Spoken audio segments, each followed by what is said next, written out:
Chapter 4 तक says maker की तमाम चीज़ें कवर करनी है और चैप्टर 4 का कुछ पार्ट बाकी है। तो सबसे इम्पोर्टेंट चीज़, आप लोग का क्विज अनाउंस हो चुका है, तो उसमें किसी को कोई प्रॉब्लम, उससे रेलेवेंट कोई क्वेश्चन हो? एनीवन? जी दोस्तों,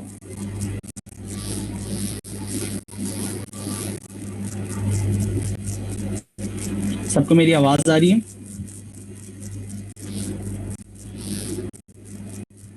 जी सर, आ रही है। ओके, ग्रेट, जी परफेक्ट। सर, आ रही।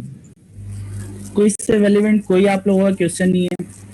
क्विज आसान है, चैप्टर 1 से चैप्टर 3 के दरमियान से ही चीज़ें आएंगी और वो सारे टॉपिक्स भी लिखे हुए हैं कि किस में से क्या चीज़ आनी है। तो आप लोग चैप्टर 1 से चैप्टर 3 तक तमाम चीज़ें अच्छी तरह देख लें, रिपीट कर लें।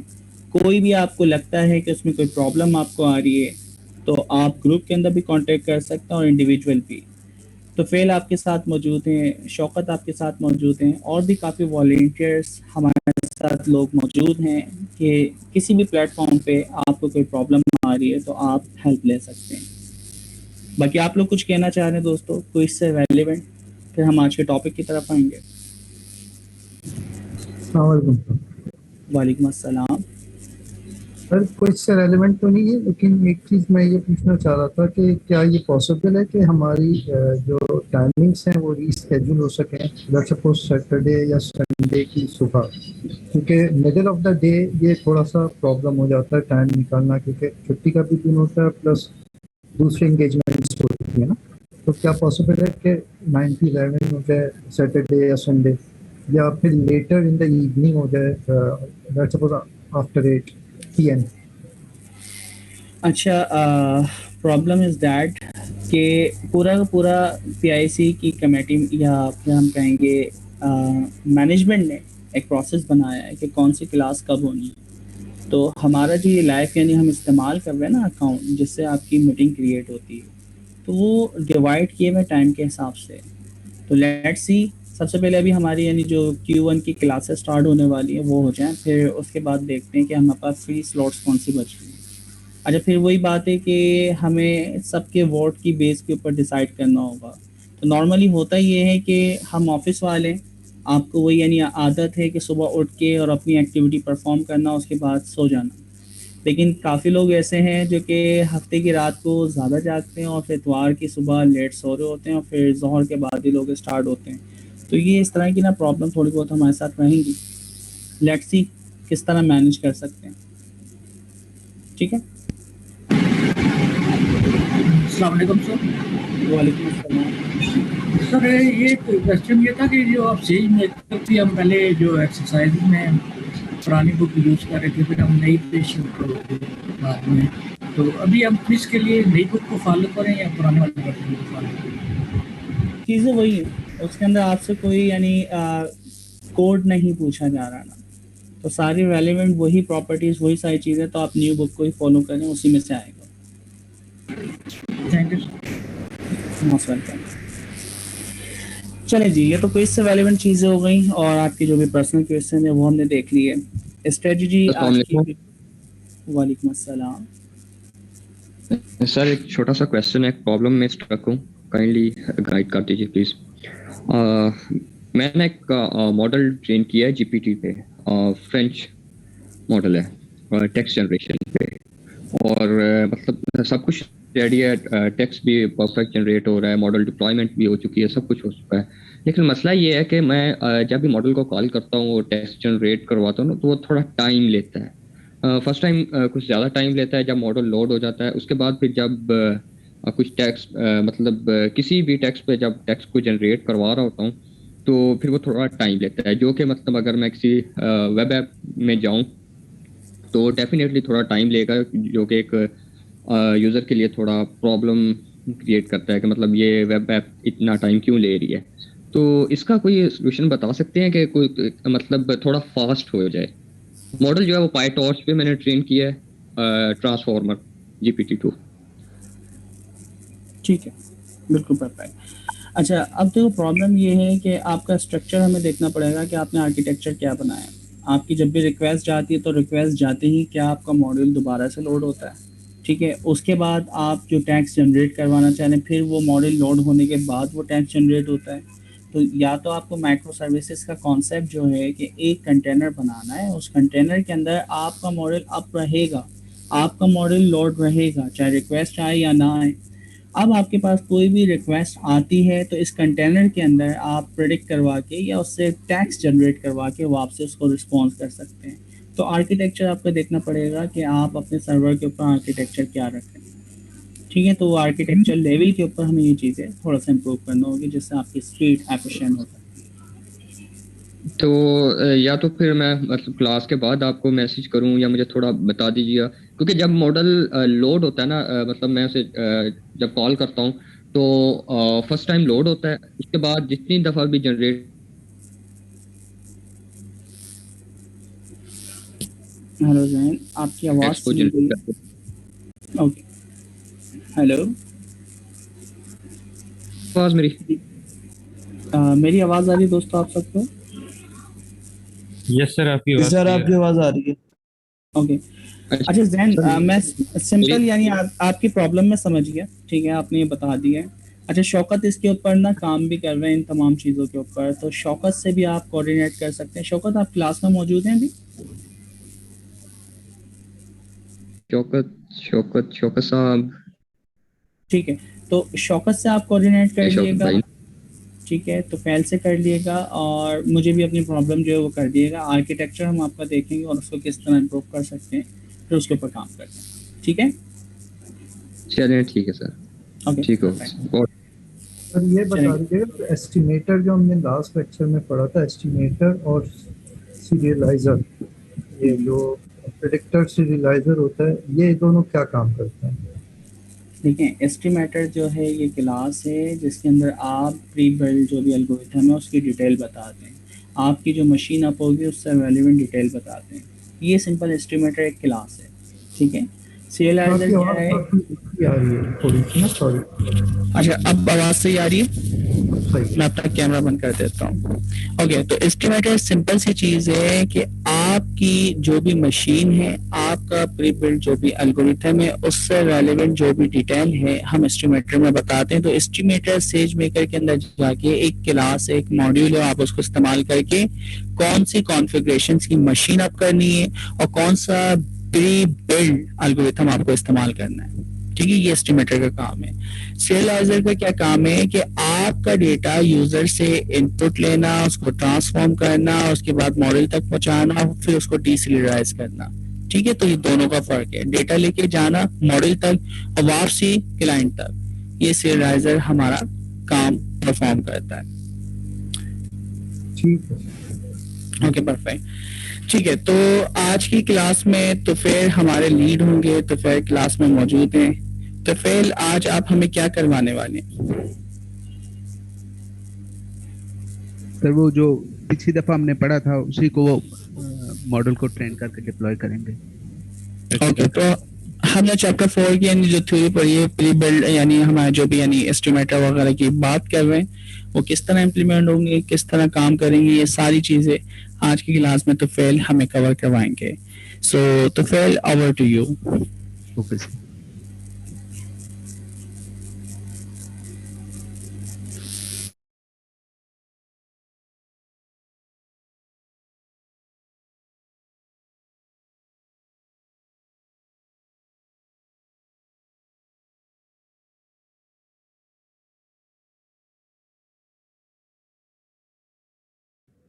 सर एक सवाल और था, जब शुरू में हम डेटा फ्रेम में काम करते हैं, जो लास्ट कॉलम होता है जो टारगेट वेरिएबल, उसे हम फर्स्ट कॉलम में ले आते हैं, ठीक है, और बाकी के हेडर्स हम हटा देते हैं। तो बाकी के क्योंकि ये जो सुपरवाइज लर्निंग है ना, तो बाकी के हेडर्स हटाएंगे तो ये प्रोसेसिंग के वक्त मॉडल उसको कैसे आइडेंटिफाई करेगा कि ये फील्ड्स पर्टिकुलर हेडर की हैं?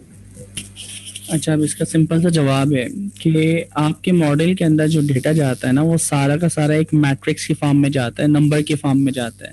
उसे तो पता ही नहीं है कि पहला कॉलम क्या है, दूसरा कॉलम क्या है, तीसरा कॉलम क्या है, मॉडल तो उनके दरमियान, हर कॉलम के दरमियान रिलेशनशिप फाइंड करने की कोशिश करता है। तो सेज मेकर ये कह रहा है कि भाई सुपरवाइज लर्निंग से अगर आप काम करना चाह रहे हो तो आपका जो टारगेट होता है उसको पहले कॉलम पे लिया, वो हमने कर दिया। उसके बाद जितने भी आगे आपके कॉलम्स हैं उनके चाहे कुछ भी नाम हो उनको आप आगे रख दें, जैसे आप एक्स कह रहे हैं तो वाई एक्स, ये मैट्रिक्स आपकी बन गई। अब मुझे कॉलम के नाम से और इंडेक्स जो आपके 0 1 2 3 आते हैं उनसे कोई कंसर्न नहीं है, क्योंकि मॉडल जो है मुझे पहले ही पता है ना कि ये टारगेट और बाकी आपने कॉलम सीक्वेंस से लगे हुए। अच्छा, अब मैं वो डेटा उठा के मैट्रिक्स जो उनके नंबर्स हैं, ठीक है, वो उठा के हम उसको दे देते हैं, उसके ऊपर ट्रेनिंग निकालता है। तो मुझे पता है पहला कॉलम टारगेट है और बाकी के जो कॉलम्स हैं वो जो जिस सीक्वेंस से मैंने रखे तो उसी सीक्वेंस से उसने रिलेशनशिप वगैरह फाइंड किया होगा। तो वापसी आप वो कॉलम लगा सकते हैं। तो सीरियलाइजर और डी सीरियलाइजर जो है वो इसके ऊपर खुद परफॉर्म कर रहा होता है। ठीक है, ठीक है, ठीक है, थैंक यू। मोस्ट वेलकम जी। तो फिर ओके, अच्छा, आज हमें एक मतलब है वॉलंटियर चाहिए होगा, जिसके मतलब मशीन को हम यूज कर सकें, जिसके पास अभी तक फ्री टायर पड़े हुए हैं। एनीवन? लास्ट टाइम तो मेरे $34 चार्ज हो गए थे। नहीं नहीं, कोई और मतलब है स्टूडेंट, जरूरी नहीं कि एक ही जो मतलब स्टूडेंट है वो उसी की मशीन बार बार यूज है। एनी अदर आपके अलावा कोई?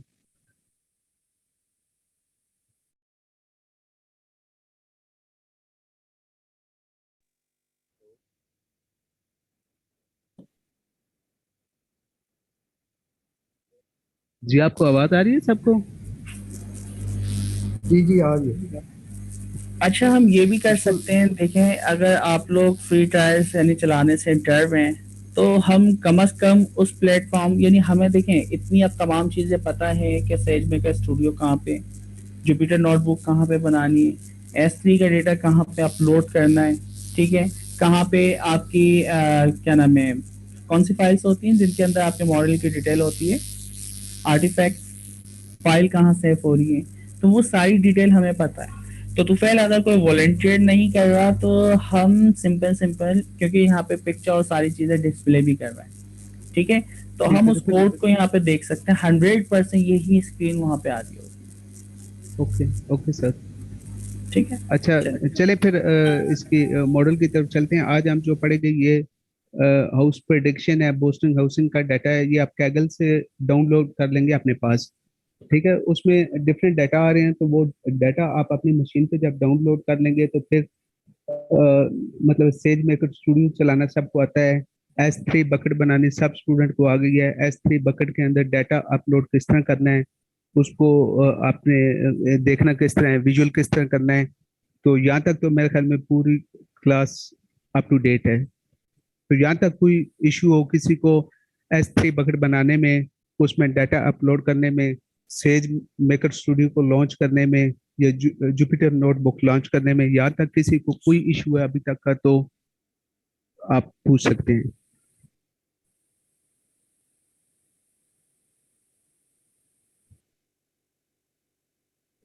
कोई? No one? ओके, तो चलें चलते हैं। हम सबसे पहले जाएंगे, मैंने आपको बताया कैगल से ये हाउसिंग बूस्टिंग का आपने डाटा पिछली क्लास में हमने अपने पास डाउनलोड भी किया था, शेयर भी किया था। आप उसी को यूज कर सकते हैं या आप अपने पास डाटा डाउनलोड भी कर सकते हैं। तो इसमें हाउसिंग बूस्टिंग के वहाँ पे डिफरेंट डिफरेंट डाटा पड़े हुए हैं, आप उन पे डिफरेंट डिफरेंट एक्सपेरिमेंट करेंगे तो आपका थोड़ा कॉन्फिडेंस बढ़ेगा और काम में फ्लुएंसी भी आएगी। ये जो डा, ये जो डाटा है ये हाउसिंग डॉट CSV के नाम से हमारे पास आ जाएगा। इसको हमने क्या करना है, S3 बकेट में डाल देंगे, या सेज मेकर स्टूडियो जब आप लॉन्च करते हैं तो उसमें डाटा सबसे पहले अपलोड करना है।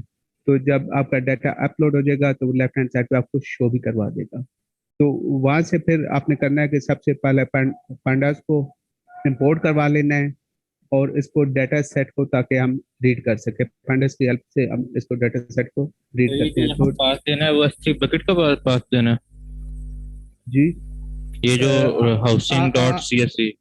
बिल्कुल सही है, आपके पास दोनों ऑप्शन है। आप तो इसको लिंक कर सकते हैं जुपिटर नोटबुक को, उसे S3 बकेट से भी, या डायरेक्ट इसमें सेज मेकर स्टूडियो में जब आप अपलोड कर लेंगे तो वो यहीं से उठा लेगा। ठीक सर, ठीक। ठीक है, दोनों में से आप करके देख लीजिएगा, फिर भी अगर इशू आता हो तो आप बताइएगा, नेक्स्ट क्लास में देख लीजिए। फिर डाटा को हमने प्रिंट करवाया है जब इसकी शेप देखने के लिए, तो इसमें कॉलम है, 13 कॉलम्स हैं और 5066 की रोज हैं। डाटा की हमने ये डिस्प्ले किया है, इसकी डाटा सेट, इसकी पहली 5 रोज को देखने के लिए कि हमारे पास ये किस फॉर्म में आ रहे हैं। तो आप देख सकते हैं कि इसमें 13 जो कॉलम्स हैं, कॉलम डाटा है, और इसके अंदर रोज वाइज कॉलम वाइज अवेलेबल है, टेबुलर डाटा है। तो इससे नेक्स्ट हमने क्या किया है, डाटा सेट को यहाँ पे, यही अभी एक स्टूडेंट पूछ रहे थे कि इसको क्या करना है, तो हमने जो हमारा टारगेट कॉलम है उसको उठा के पहली रो में ले आएंगे, सॉरी पहले कॉलम में ले आएंगे, और इसके अलावा इसके अब नीचे चले तो, अच्छा ये जो एस के लर्न है, एस के लर्न हम कहाँ पे यूज करते हैं, थोड़ी सी रिवीजन भी हो जाए।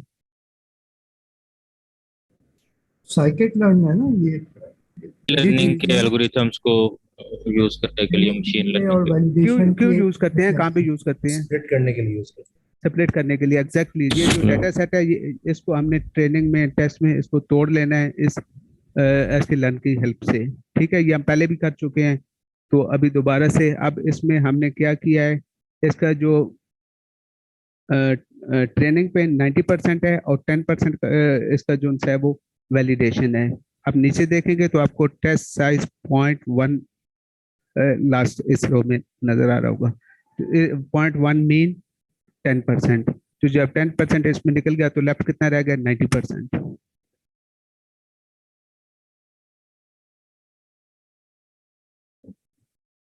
अच्छा, अब इससे नीचे ये जो स्टेप 6 है, यहाँ पे हम ट्रेनिंग डाटा सेट में यहाँ से इसके इंडेक्स और हेडर और इंडेक्स रिमूव कर देंगे। तो यह भी सर ने बताया कि ये हम क्यों रिमूव करते हैं, क्योंकि इनका जो हमारा मॉडल है उसको इससे कोई फर्क नहीं पड़ता।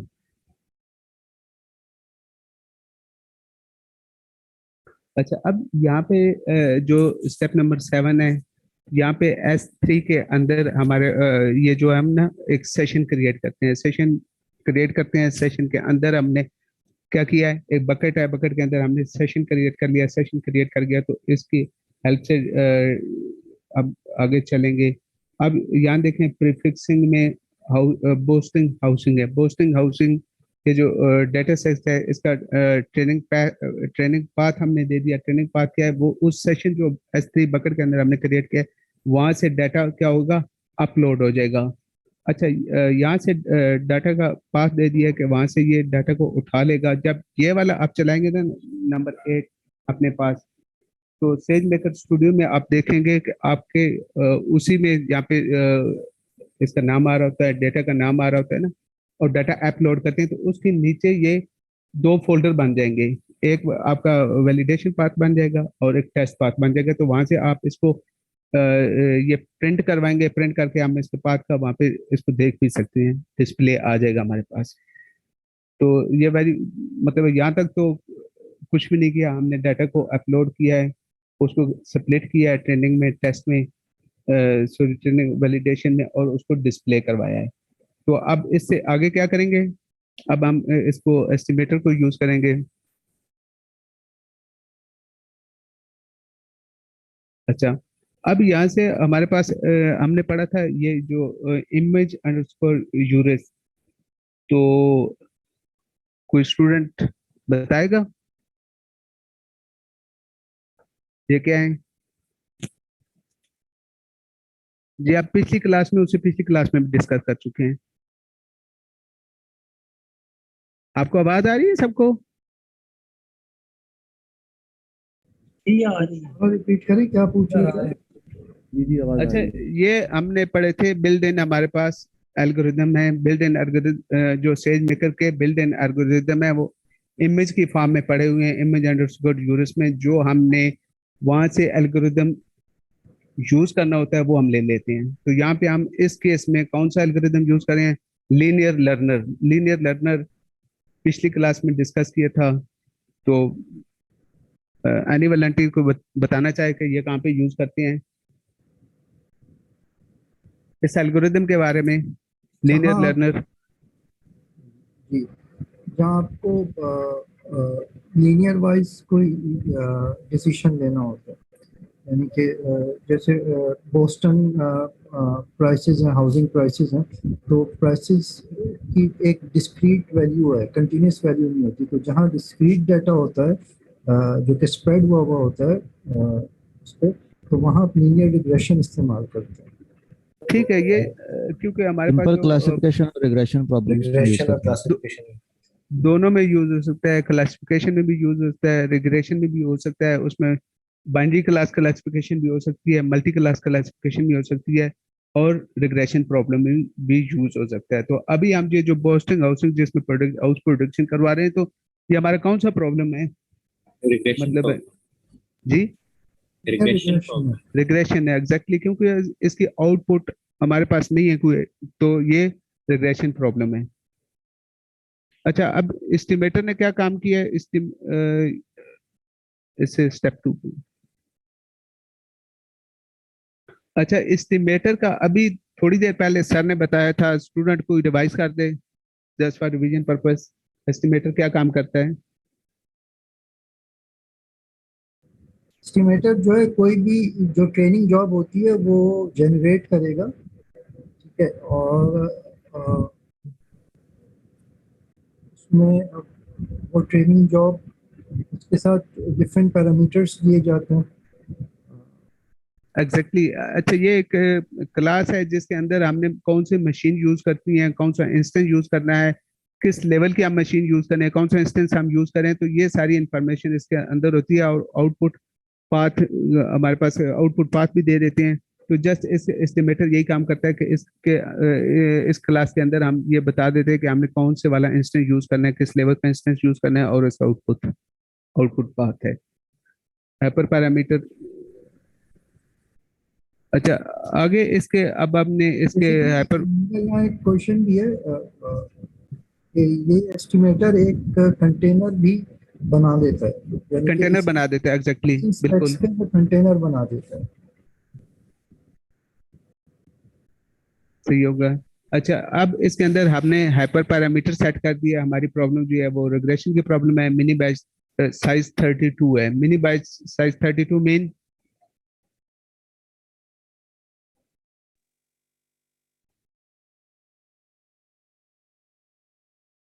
जी बताएंगे mini batch what it mean? Data हम सारा का सारा इकट्ठा लोड नहीं कर रहे, बैच की फॉर्म में कर रहे हैं। बिल्कुल एग्जैक्टली अब देखें, सारे का सारा डाटा उठ के एक ही बार में नहीं जाएगा, बल्कि बैचेस में जाएगा। तो बैच हम सेट कर देते हैं, जितने जितने बैच में चंक में डाटा हमारा जाएगा।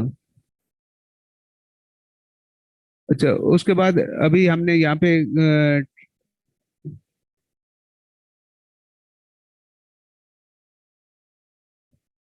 अच्छा, यहाँ पे हमने इसको ट्रेनिंग इनपुट को इम्प्रूव इंपोर्ट किया है, ट्रेनिंग डाटा चैनल दिया है। ट्रेनिंग इनपुट में क्या है, S3 से डाटा जो हमारा पाथ है, S3 से डाटा उठ के आएगा वैलिडेशन में, और इसमें ट्रेनिंग में। और अब यहाँ पे हमारी ये जो ये ट्रेनिंग लॉन्च का, अब कैसे हमने इसमें यहाँ पे होता है? लॉन्च जॉब लॉन्च कर दी है। जब सर, फिट का फंक्शन हम कॉल करते हैं जी, तो बोल रहे हैं ट्रेनिंग ट्रेनिंग इनपुट का आपने सेज मेकर से इंपोर्ट किया ट्रेनिंग इनपुट, तो ये क्या है? इनपुट ले रहा है हमारे डाटा से। अ, अच्छा, इसकी आप तो बात करिए जी। ये सर इस ब्लॉक को समझा दीजिए।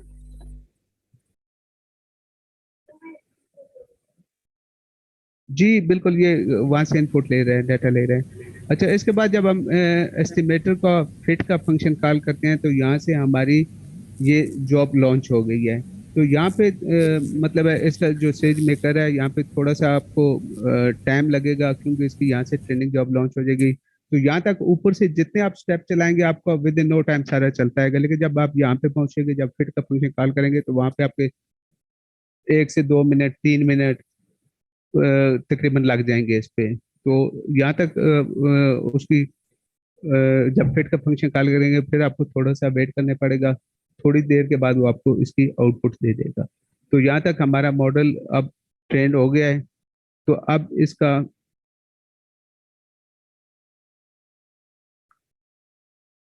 अच्छा, नीचे अब जब ये स्टेप नंबर 5 पे आप आएंगे तो यहाँ आपके ट्रेनिंग सेकंड ये बता रहा है 49 है, और बिल सेकंड भी जितना टाइम आपने इसको इंस्टेंस को रन किया है उसी इंस्टेंस के आपसे ये पैसे चार्ज होंगे। ठीक है, तो ये 49 सेकंड नहीं होता, थोड़ा सा ज्यादा टाइम लग जाता है हमारे पास। तो ये कोई आइडियल केस है जिसमें 49 है। तो यहाँ तक हमारा मॉडल ट्रेन हो गया है। तो अब इसका जो मॉडल ट्रेन हो जाएगा तो उसके बाद इसको क्या हो जाएगा, हमारे पास ये S3 बकेट में अपनी इसका आउटपुट पाथ पे अपनी कौन सी फाइल दे देगा। हमारे पास एक फाइल आ जाती है जब मॉडल ट्रेन हो जाते थे, आर्टिफैक्ट फाइल आती है, बिल्कुल। उस फाइल का नाम क्या आर्टिफैक्ट्स की होता फाइल है? आती जी है जी जी जी जी जिसमें आर्टिफैक्ट फाइल होती जिसमें है, तो हम आपके कैसे पहचानते हैं? जी, कोई बोल रहा था, दो आवाजें मिक्स हो गई, मुझे आवाज नहीं आई, दोबारा बताइएगा जरा। आर्टिफैक्ट्स की फाइल होती है जिसमें मतलब वेट्स वगैरह, मतलब मॉडल ट्रेन होने के बाद उसकी फाइल जो है हमारी इस आउटपुट में सेव हो जाती है।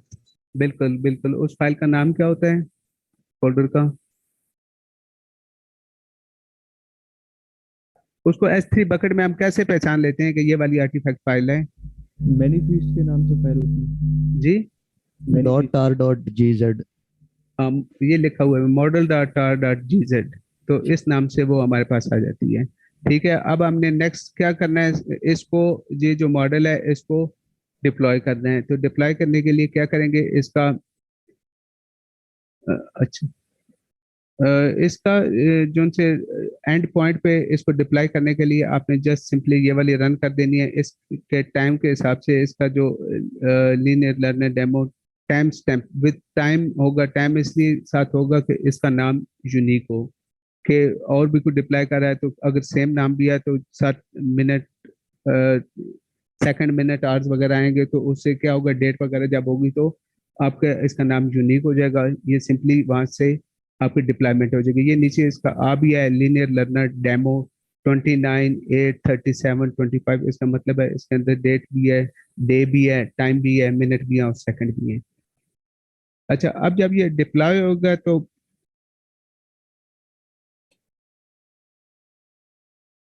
अच्छा, ये जब डिप्लॉय हो गया तो डिप्लॉय होने के बाद यहाँ पे देखिए कि आपकी एक इंस्टेंस जो है वो क्या होता है, अप रहेगा हमेशा। इसमें हमने डिफाइन कर दिया कि एक इंस्टेंस हमेशा क्यों अप रहता है, ताकि कोई भी रिक्वेस्ट हो तो विद इन नो टाइम उसका रिप्लाई आ जाए। ठीक है, यहाँ तक। उसके बाद आपने इसका नीचे ये नीचे वाले ये जो स्टेप 3 में है, आपने यहाँ पे क्या दिया, इसको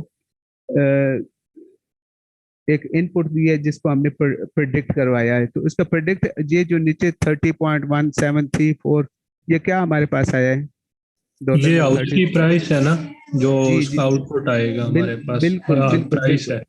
बिल्कुल बिल्कुल, हमारे पास उस हाउस के जो जो पैरामीटर्स थे वो हमने इसको दिए हैं कि इस कितने कमरे होंगे, जो जो उसने सेट किया हुआ था, मेन रोड से इतना दूर होगा, उसकी लोकेशन के जो जो दी थी वो डाटा जब हमने इसको दिया तो इसने हमें ऑटोमेटिकली प्रेडिक्ट करके दे दिया कि इस हाउस की जो प्राइस है वो कितने डॉलर है। ठीक है, तो ये जो मॉडल है ये काफी पुराना है, ओल्ड ओल्ड डेटेड है, तो मतलब कम से कम, तो दैट्स वाई ये इसमें प्राइस जो है वो कम शो कर रहा है। ठीक हो गया। अच्छा, अब लास्ट पे, एंड पे एक स्टेप है जिसको हम बहुत ज्यादा फोकस करते हैं, बार बार आपको कहते हैं। तो वो पॉइंट क्या होता है, लास्ट एंड पे क्या करना है, जब आपने प्रोडक्शन भी ले ली एंड पॉइंट को आपने फौरन फौरन फौरन डिलीट कर देना है, लाजमी डिलीट कर देना है। अगर कोई डिलीट नहीं करेंगे तो आपका क्या होगा, आपके ये जो जिस तरह फ्री टायर है वो भी उसमें कंज्यूम हो जाएंगे और प्लस आपका बिल भी जनरेट हो जाएगा। ठीक है, तो ये अपनी आदत बना लें, जब भी आपने ये करना है तो इसको एंड पॉइंट को डिलीट कर देना है। फिर सेकंड स्टेप में आपने जाके, आपको कहा कि S3 बकेट के अंदर से उसको भी जो कुछ आपने डिलीट कर देना, और एहतियातन S3 बकेट को भी जाके आपने डिलीट कर देना है, ताकि कोई भी इंस्टेंस, और आपने दोबारा से इसको चेक कर लेना कि आपके पास कोई मतलब है ऐसी चीज ना हो कि S3 बकेट अगर आपकी रह गई, उसके अंदर डाटा पड़ा रहेगा तो आपका बेशक आपने अपने इंस्टेंस बंद भी कर दे, इवन के अकाउंट भी डिलीट करते हैं तो फिर भी आपका वो जो बिल है वो चलता रहेगा। तो ये बहुत इंपॉर्टेंट है, अपनी चीज़ों को आप देख लिया करें। तो अच्छा, इसके अलावा नीचे हमारे पास दो एल्गोरिदम्स और हैं, ये वही वाले हैं, एल्गोरिदम्स वही हैं जो हमने पिछली क्लास में पढ़े थे। एक है एक्स जी बूस्ट है। एक्स जी बूस्ट बहुत ज़्यादा यूज होने वाला एल्गोरिदम है। ये भी इसका सेज मेकर स्टूडियो का जो है बिल्ट इन एल्गोरिदम है, और दूसरा फैक्टराइजेशन मशीन है। डायमेंशन रिडक्शन पीसी है, नॉर्मली रिडक्शन के लिए पढ़ा था। तो अभी हम इसको दूसरे केस को भी, जो रिग्रेशन वाला है हमारे पास एक्स जी बूस्ट है, इसको भी डिस्कस कर लेते हैं।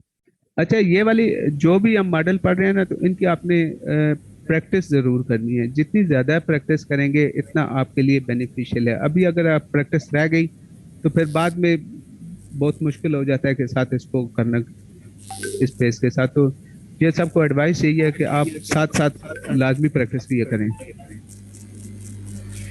अच्छा तो फिर मैं इसको एक दफ़ा रिपीट करवा दूं कि हमने प्रोसीजर किया क्या है। देखिए, सबसे पहले तो हमें चाहिए होता डेटा, ठीक है। किसी भी डेटा पे काम कर रहे हैं, चाहे वो रिग्रेशन प्रॉब्लम हो या मशीन लर्निंग के XYZ कोई भी प्रॉब्लम है, तो वो डेटा हमें चाहिए किसी भी ऐसे प्लेटफॉर्म पे जिससे हम उसको अपनी जुपिटर नोटबुक या जहाँ पे कोड हम चला रहे हैं वहाँ पे कनेक्ट कर सकें। तो अब इसके बहुत सारे तरीके हैं। आप चला रहे हैं सेज मेकर स्टूडियो के ऊपर, तो वो जो डेटा है ना, URL लिब आप यानी उसको डाउनलोड करते थे। इससे प्रीवियस जितनी भी एग्जांपल्स हमने बार बार डेटा डाउनलोड किया था, तो वो कमांड आप चलाएंगे तो सेज मेकर के अंदर खुद ब खुद वो फाइल आ जाती है। तो सबसे पहले आपके पास टोटल डेटा है, रो डेटा है। उस रो डेटा को लेने के बाद आप क्या करते हैं, उसको सेज मेकर जिस फॉर्म में उसको एक्सेप्ट करता है उस फॉर्म में कन्वर्ट करते हैं। वो कन्वर्ट करने वाली फाइल यानी आपके पास क्या आता है कि भाई आपका टारगेट कॉलम पहले आ जाए और बाकी रिमेनिंग जो है वो बाद में आ जाए। आपने सेकंड वाला काम भी कर दिया और उस पूरी फाइल को बिना उनके नाम के सेव करवा दिया, यानी वो अब मैट्रिक्स है। उसके बाद आपने इस्तेमाल किया साइकिट लर्न।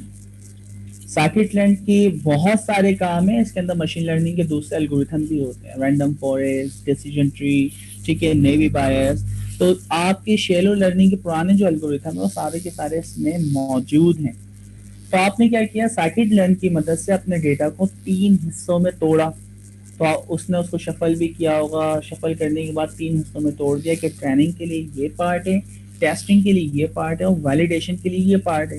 अच्छा, ये जो तोड़ा हुआ डेटा है कहीं ना कहीं तो सेव करवाना है ना, तो आप इस डेटा को सेव करवाएंगे कहाँ पे, कौन सी स्टोरेज सर्विस है दोस्तों? S3 bucket. S3 bucket. अच्छा, जब भी आप एस्टिमेटर इस्तेमाल करते हैं ना या मॉडल की ट्रेनिंग स्टार्ट करते हैं, तो आप 2 चीज लाजमी देते हैं, 2 चैनल लाजमी देते हैं। पहला चैनल ट्रेनिंग कहाँ से होनी है, दूसरा चैनल आपका मॉडल जब ट्रेन हो जाएगा उससे रेलेवेंट सारी डिटेल कहाँ सेव होनी है, ठीक है। तो 2 चैनल आपको याद रहेंगे। तो सबसे पहले हमने साइकिट ट्रेंड से डेटा को तोड़ा और सारा का सारा जो डेटा है 3 हिस्सों में तोड़ने के बाद 3 फोल्डर बनाने के बाद S3 बकेट के अंदर अलग अलग पोजीशन के ऊपर सेव कर दिए। पहला काम हो गया। उसके बाद फिर हम सिलेक्ट करते हैं कि अब इस प्रॉब्लम को सॉल्व आप किस तरह करेंगे, फिर प्रोसेसिंग वगैरह सारी चीजें आप करना चाह रहे हैं वो कर सकते हैं। तो आपने क्या कहा, क्योंकि प्री बिल्ड है, आपने इसको कहा कि भाई आपकी प्रॉब्लम का नाम आपको अगर पता है तो आप बता दो, वरना ऑटो पायलट वगैरह इससे पहले भी आपने पढ़ा, वो खुद सिलेक्ट कर लेता है, लेकिन उसमें पैसे और एक्सपेरिमेंट में बहुत ज्यादा आपका टाइम लगता है। तो आपने सीधा सीधा सिलेक्ट किया लीनियर लर्नर, जो बहुत सारी जगहों पर इस्तेमाल होता है। उसके बाद आपने बताया कौन सा इंस्टेंस ट्रेनिंग के लिए इस्तेमाल होगा। तो आपकी जो यानी कंप्यूटिंग पावर है ना, वो 2 टाइम इस्तेमाल होती है, याद रखिएगा। पहली मशीन आप अप करते हैं ट्रेनिंग के लिए, ट्रेनिंग हुई, सारा का सारा काम हुआ, उसका मॉडल बना, वो आपने आर्टिफैक्ट की फाइल में आउटपुट के फोल्डर में सेव कर दिया। उसके बाद आपकी ट्रेनिंग वाला काम जो है, मॉडल आपका ट्रेन हो गया, सारा काम खत्म। उसके बाद आप क्या करते हैं, आप प्रेडिक्शन के लिए एक URL बनाते हैं। आप अपने एंड पॉइंट बनाने के लिए एक URL का नाम यूनिक बनाते हैं और उसको आप अप करेंगे। अब जो एंड पॉइंट आप बना रहे हैं ना, उसके लिए भी एक नई मशीन अप होगी और उसकी कॉन्फ़िगरेशन अलग होगी। ट्रेनिंग के लिए अलग कॉन्फ़िगरेशन की, प्रेडिक्शन करवाने के लिए अलग एक मशीन और उसकी अलग ही कॉन्फ़िगरेशन। आप उसको अप करते हैं और उसके बाद जो भी आपका डेटा इनपुट देते हैं वो प्रेडिक्ट करवा देते हैं। तो ये लाइफ साइकिल है, आप जितने भी एल्गोरिथम इस्तेमाल करें। अभी आपने प्रॉब्लम सॉल्व की है किसकी, लीनियर रिग्रेशन की। अब आगे आपकी पीसीए या दूसरी जो भी चीज आएगी ये प्रोसेस रहेगा। डेटा चाहिए, आपके डेटा को ट्रांसफॉर्म करेंगे जिस फॉर्म में वो एक्सेप्ट करता है, उसके बाद S3 के बकेट में आप सेव करवाते हैं। एस्टिमेटर के अंदर एल्गोरिथम बताते हैं, मशीन की टाइप बताते हैं ट्रेनिंग के लिए, और आपके दो इनपुट चैनल होते हैं, इनपुट चैनल आउटपुट चैनल, वो आपने बताए। आपकी ट्रेनिंग हुई, ट्रेनिंग जैसे हो गई, अगर बेज में आपको करवाना है प्रेडिक्शन तो आप बेच में करवा सकते हैं, और अगर आपको एक एक करके रियल यानी टाइम में प्रेडिक्शन करवाना है तो उसके लिए आप क्या करते हैं, एक मशीन अप करते हैं प्रेडिक्ट करवाने के लिए, एंड पॉइंट बनाने के लिए, और उसके बाद आप अपना डेटा उसको भेज के उसको रिस्पॉन्स वापसी ले सकते हैं। ये प्रोसेस आपका जितने भी एल्गोरिथम उन सब पे अप्लाई होगा। जी तो फिर over to you. Thank you sir. अच्छा, तो अभी क्योंकि हमारे पास कोई वॉलंटियर नहीं है तो इसके जो कोड हैं इनको हम देख लेते हैं। इसी तरह मैनुअली आप इनको रन कर लीजिएगा अपने पास, अगर कोई इश्यू आएगा तो आप नेक्स्ट टाइम हमें बता दीजिएगा, इंशाल्लाह उसको देख लेंगे। तो यहाँ पे फर्स्ट में SageMaker import image underscore URIs, तो यहाँ पे हमने क्या किया,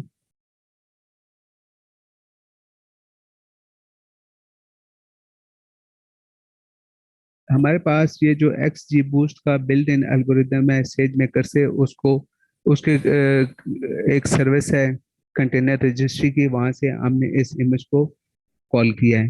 तो अब दोबारा से हम वही कर रहे हैं कि क्या कर रहे हैं कि इसमें जो एक ये वाला जो सा XG बूस्ट है, ये वाला एल्गोरिदम हमने कॉल किया है, तो इसको रिट्रीव किया है। फिर क्या किया, इसके नीचे आके हमने इसका जिस तरह वो ये जो पिछला अभी हमने जो प्रॉब्लम डिस्कस किया ना, ये ऑलमोस्ट सेम टू सेम ही है, उसमें कोई दोनों में इतना फर्क नहीं है। तो यहाँ पे क्या है, एस्टिमेटर हमने कॉल कर लिया। एस्टिमेटर ने क्या किया कि एस्टिमेटर में हमने बता दिया कि हम इसमें कौन सा इंस्टेंस यूज करना चाहेंगे। आप यहाँ पे देख सकते हैं कि M5 लार्ज यूज कर रहे हैं। तो मतलब इसमें होता यह है कि हमारी कोशिश होती है कि मीडियम मीडियम तक यूज करें ताकि बिल कम जनरेट हो। तो लेकिन उसमें ये होता है कि सर ने जैसे पिछली दफा भी बताया था कि हम जब लार्ज मशीन को यूज करते हैं तो वो कम टाइम में कंप्यूटर हमें कंज्यूम करती है, तो उसका बिल बाद औकात उस छोटी मशीन से कम बनता है जो ज्यादा टाइम लगाती है। तो ये फर्क आपको समझ आएगा, छोटी का अगर टाइम ज्यादा कंज्यूम कर लेगी, बड़ी वाली मशीन इंस्टेंस है वो थोड़े टाइम में वही काम कर देगी, तो हमारा बिल क्या होता है इससे बड़े वाले इंस्टेंस से बात बहुत कम जनरेट होता है। तो यहाँ पे हम इसलिए ML5 यूज करें, तो क्योंकि ये हमारी ये जो टोटल कंप्यूटेशन है वो चंद सेकंड में ये हो जाएगी, मतलब 1 मिनट से भी कम आइडियल टाइम इसमें कंज्यूम होगा। तो नीचे आप इसके हम हाइपर पैरामीटर सेट कर रहे हैं, इसका जो नंबर ऑफ राउंड है, अच्छा नंबर ऑफ राउंड में नंबर ऑफ राउंड है, और इसके अलावा अर्ली स्टॉपिंग राउंड। ये अर्ली स्टॉपिंग भी डिस्कस किया था, याद है सर? अर्ली स्टॉपिंग का मतलब ये है कि हमारी एक्यूरेसी या फिर हमारा लॉस एक पर्टिकुलर वैल्यू से बिलो आ गया तो हम उस पर स्टॉप कर देंगे अपनी ट्रेनिंग। जी जी बिल्कुल, इसको स्टॉप कर देंगे तो इसका हमें कोई एडवांटेज डिसएडवांटेज क्या होगा? हमारा ट्रेनिंग टाइम ज्यादा नहीं होगा, ट्रेनिंग टाइम जो है वो लेस हो जाएगा। जी जी बिल्कुल बिल्कुल, क्योंकि बीइंग ए स्टूडेंट यहाँ हमारा ऑब्जेक्टिव यह है कि इन चीज़ों से फेमिलियर हो जाना, इनको यूजिंग कर देना। लेकिन हम मतलब प्रैक्टिकल इसमें होता यह है कि जब आप अर्ली स्टॉपिंग लगा देते हैं या इपोक्स कम सेट करते हैं तो हमारे इस किस चीज़ को ये चीज़ हैम्पर करती है, अर्ली स्टॉपिंग, और किस चीज़ पे हम कंप्रोमाइज करते हैं? जी बिल्कुल, रिसोर्सेज कम यूज होते हैं, इपोक्स कम यूज होते हैं ये, और टाइम हमारा कम यूज होता है। लेकिन उसका हमें वैसे प्रैक्टिकली डिसएडवांटेज ये होता है कि हमारे पास जो सा एक्यूरेसी कम आती है। हाँ बिल्कुल, एक्यूरेसी कम आती है। लेकिन हमें इस टाइम एक्यूरेसी का इतना कंसर्न भी नहीं है हमारा, मतलब फिलहाल एक्यूरेसी पे हम कम्प्रोमाइज कर सकते हैं, नो प्रॉब्लम, ताकि हमारे टायर और ये बिल दोनों चीजें हमारी सेफ रहें। अच्छा, अब ये नेक्स्ट स्टेप में ये वाला जो नीचे वाला अभी हमने थोड़ी देर पहले डिस्कस किया, तो कुछ स्टूडेंट इसको बताना चाहेगा? ये 5 says maker import training input.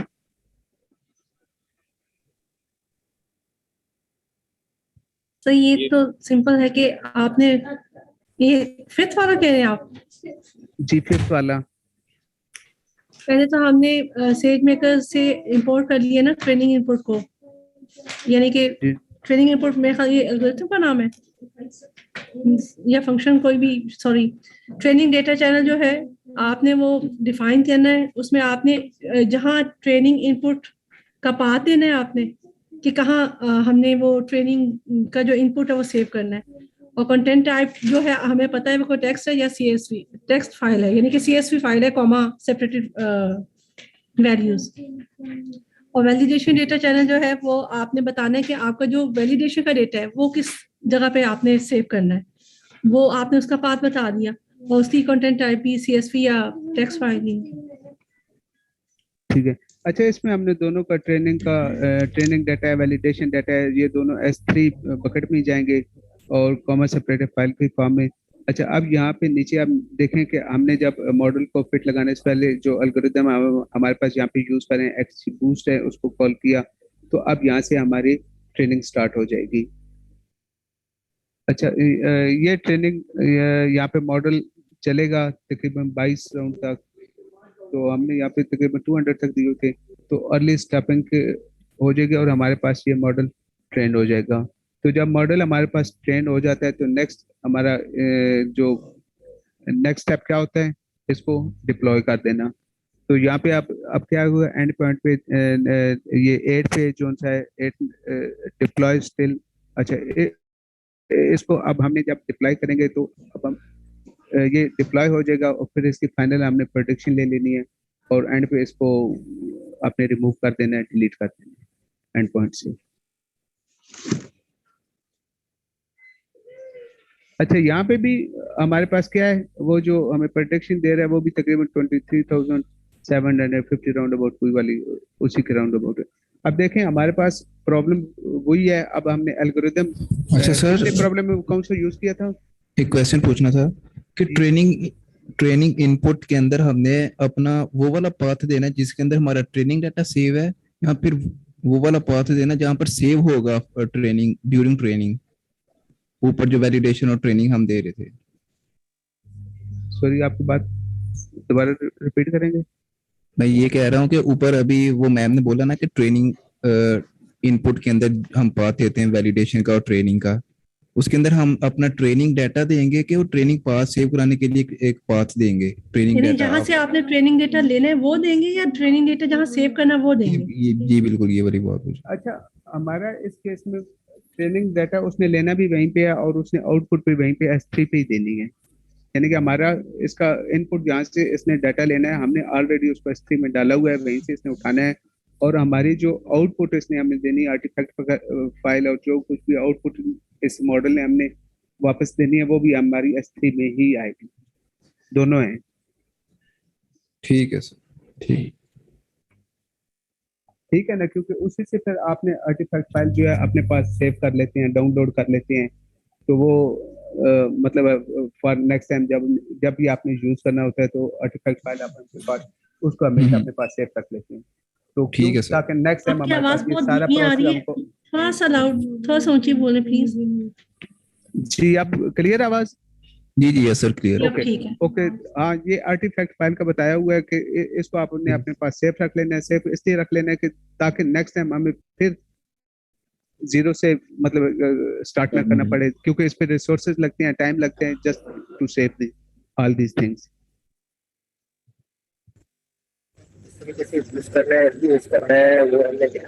अच्छा, ये जी आपकी आवाज नहीं आ रही, दोबारा बोलेंगे काइंडली? मैंने कहा कि आर्टिफैक्ट फाइल को किस तरीके से रिमूव करना है ये हमने अभी तक नहीं देखा था।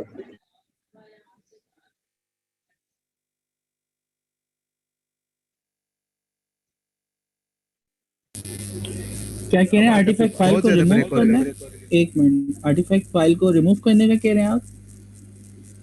लोकल मशीन पे डाउनलोड करके फिर आप लोग हाँ देखें, अभी तो हम ये देख रहे हैं कि आर्टिफैक्ट फाइल का बार बार हम जिक्र कर रहे हैं, क्योंकि आगे जाके हम इसी आर्टिफैक्ट फाइल से पूरा का पूरा मॉडल और ये पाइपलाइन जो है ना ये रिक्रिएट करेंगे।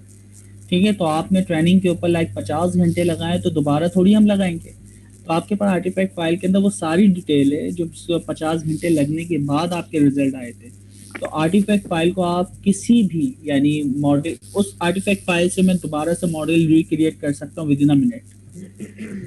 ठीक है, तो आर्टिफैक्ट फाइल का ये फायदा, और आगे जाके हम पढ़ेंगे, ये करके भी देखेंगे। तो इसलिए मैं बार बार हम लोग बता रहे हैं, अभी तक इसमें आपको कहीं नहीं कहा कि आर्टिफैक्ट की फाइल की कितनी इंपॉर्टेंस है। ठीक है, तो ये जस्ट आपको बार बार हम ही लोग बता रहे हैं कि आर्टिफैक्ट फाइल की इंपॉर्टेंस है, आगे जाके हम इसको इस्तेमाल करें। जी तो फिर अच्छा, आज अगला जो हम इस टाइम एल्गोरिथम पढ़ रहे हैं इसका नाम है फैक्टराइजेशन मशीन।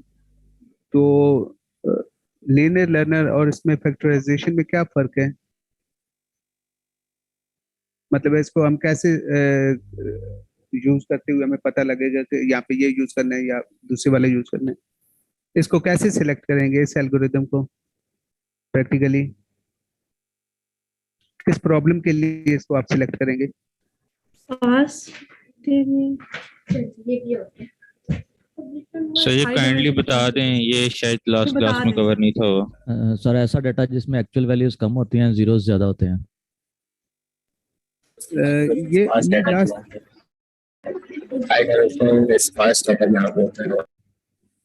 जी स्पार्स डाटा बिल्कुल एक डेंस कॉलम्स है वो बहुत हाई डायमेंशन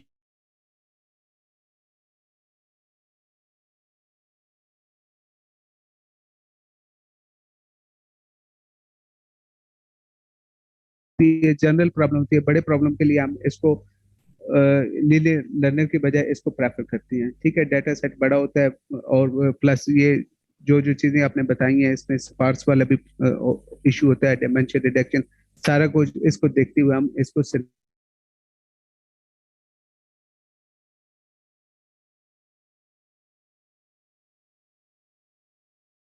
यहाँ से आप इसको डाउनलोड कर लेंगे, देख लेंगे। ठीक है, अपने पास ये आपके पास ये वाला डाटा सेट आपने दोबारा से डाउनलोड कर लेना है, क्योंकि पिछले जो 2 प्रॉब्लम थे उनमें डाटा सेट हमने वही वाला अगेन यूज किया था। तो यहाँ पे आप क्या होगा, आपका डाटा सेट चेंज हो जाएगा, आपने ये वाला मूवी लेंस का डाटा दोबारा से अपने पास ले लेना है। अच्छा, इसमें है क्या, इसमें मूवीज हैं और मूवीज का नंबर है 1682 मूवीज हैं। अब डिफरेंट यूजर ने इस पे रिव्यू दिए हुए हैं। मतलब यूजर जो थे ना, जो देखने वाले थे, व्यूअर्स थे, उनके रिव्यूज हैं 943 लोग हैं जिन्होंने इन 1682 मूवीज के बारे में अपने अपने रिव्यू दिए। उन्होंने यानी कि ये मूवीज देखी, किस बंदे को कौन सी मूवी पहले नंबर पे अच्छी लगी, दूसरे पे अच्छी लगी, तीसरे पे अच्छी लगी, इस हिसाब से ये यानी कि रेटिंग की हुई है। समझ आ गई आपको मसले की? यानी कि नंबर ऑफ मूवीज है हमारे पास और दूसरा इसका रिव्यूज है। रिव्यूज मीन है उन्होंने रेटिंग की हुई है, उसको सबसे ज्यादा ये यूजर 1 है। ये नीचे मैं आपको दिखा देता हूँ। Yes sir. तो ये यानी कि ऊपर नंबर ऑफ जो कॉलम है ना, movie 1, movie 2, movie 3, movie 2 so on, इसी तरह ये चल रही है 1643। और यहाँ पे यूजर हैं। यूजर का मतलब है व्यूअर्स हैं, जिन लोगों ने ये मूवी देखी हुई है। तो अब इन्होंने यानी कि यूजर 1 को जो से दूसरे नंबर पे ये जो नंबर 2 पे मूवी है ये इसको सेकंड नंबर पे अच्छी लगी, मूवी 4 भी इसको 4 पे, इसी तरह यानी कि उसने अपने हिसाब से बताई है। अब यूजर 2 जो है, अब उसको जरूरी नहीं है कि वही वाली मूवी सबसे ज्यादा पसंद होगा, उसको मूवी 2 जो है वो सबसे ज्यादा अच्छी लगी, इसी तरह उसको तीसरे नंबर पे मूवी 1 लगी है। अब 00 का मतलब है इसमें सॉरी जो ब्लैंक है इसके बारे में नहीं है। तो इस डाटा सेट में आप देखें कि उन्होंने को यानी कि एक बंदे ने 1682 मूवीज के बारे में तो रिव्यू नहीं दे सकता ना, उसने 5, 10, 20 के बारे में बताया होगा डेफिनेटली। तो ये इसके अंदर यानी कि स्पॉट्स बहुत ज्यादा हैं। नंबर ऑफ जीरोस क्या है इसमें, इस डाटा सेट में? ज्यादा है वो ज्यादा। ज्यादा है। ज्यादा है। अच्छा अच्छा, अब नीचे आप, अच्छा अब यहाँ तक इसको मैं एक दफा और रिवाइज कर देता हूँ कि हमारे पास ये जो मूवी लेंस है, ये एक ऐसा डाटा सेट है जो मूवीज के बारे में, नंबर ऑफ मूवीज हैं 1682 हमारे पास मूवीज हैं, और हमारे पास 942 वो लोग हैं जिन्होंने ये मूवी देखी है। अब उनको कौन कौन सी मूवी उन्होंने रेट किया हुआ है, हर बंदे ने अपने चॉइस के मुताबिक, अपनी पसंद के मुताबिक जो उसको मूवी अच्छी लगी थी। अब इसमें हर किस्म की मूवीज हैं, ठीक है, एंटरटेनमेंट भी है, हॉरर भी है, जो भी है, तो स्पोर्ट्स के बारे में भी। तो अब जिस बंदे का जो माइंड था, उसको जो जो मूवी पसंद आती गई, उसने उसके मुताबिक उसको यानी कि रिव्यूज दिए, उसको रैंकिंग दी 1 2 3 4 नंबर के हिसाब से, और ये हमारे पास डाटा सेट तैयार हो गया। अच्छा दोस्तों, ये जो प्रॉब्लम है ना, ये बड़ी इंपॉर्टेंट प्रॉब्लम है। आपके नेटफ्लिक्स हो गया, आपके यूट्यूब हो गया। प्रॉब्लम हमारी क्या है? रिकमेंडेशन। ठीक है, रिकमेंडेशन क्या होती है? लाइक, ठीक है, तो कासिम को मुझे साइंस फिक्शन मूवी ही रिकमेंड करना चाहिए।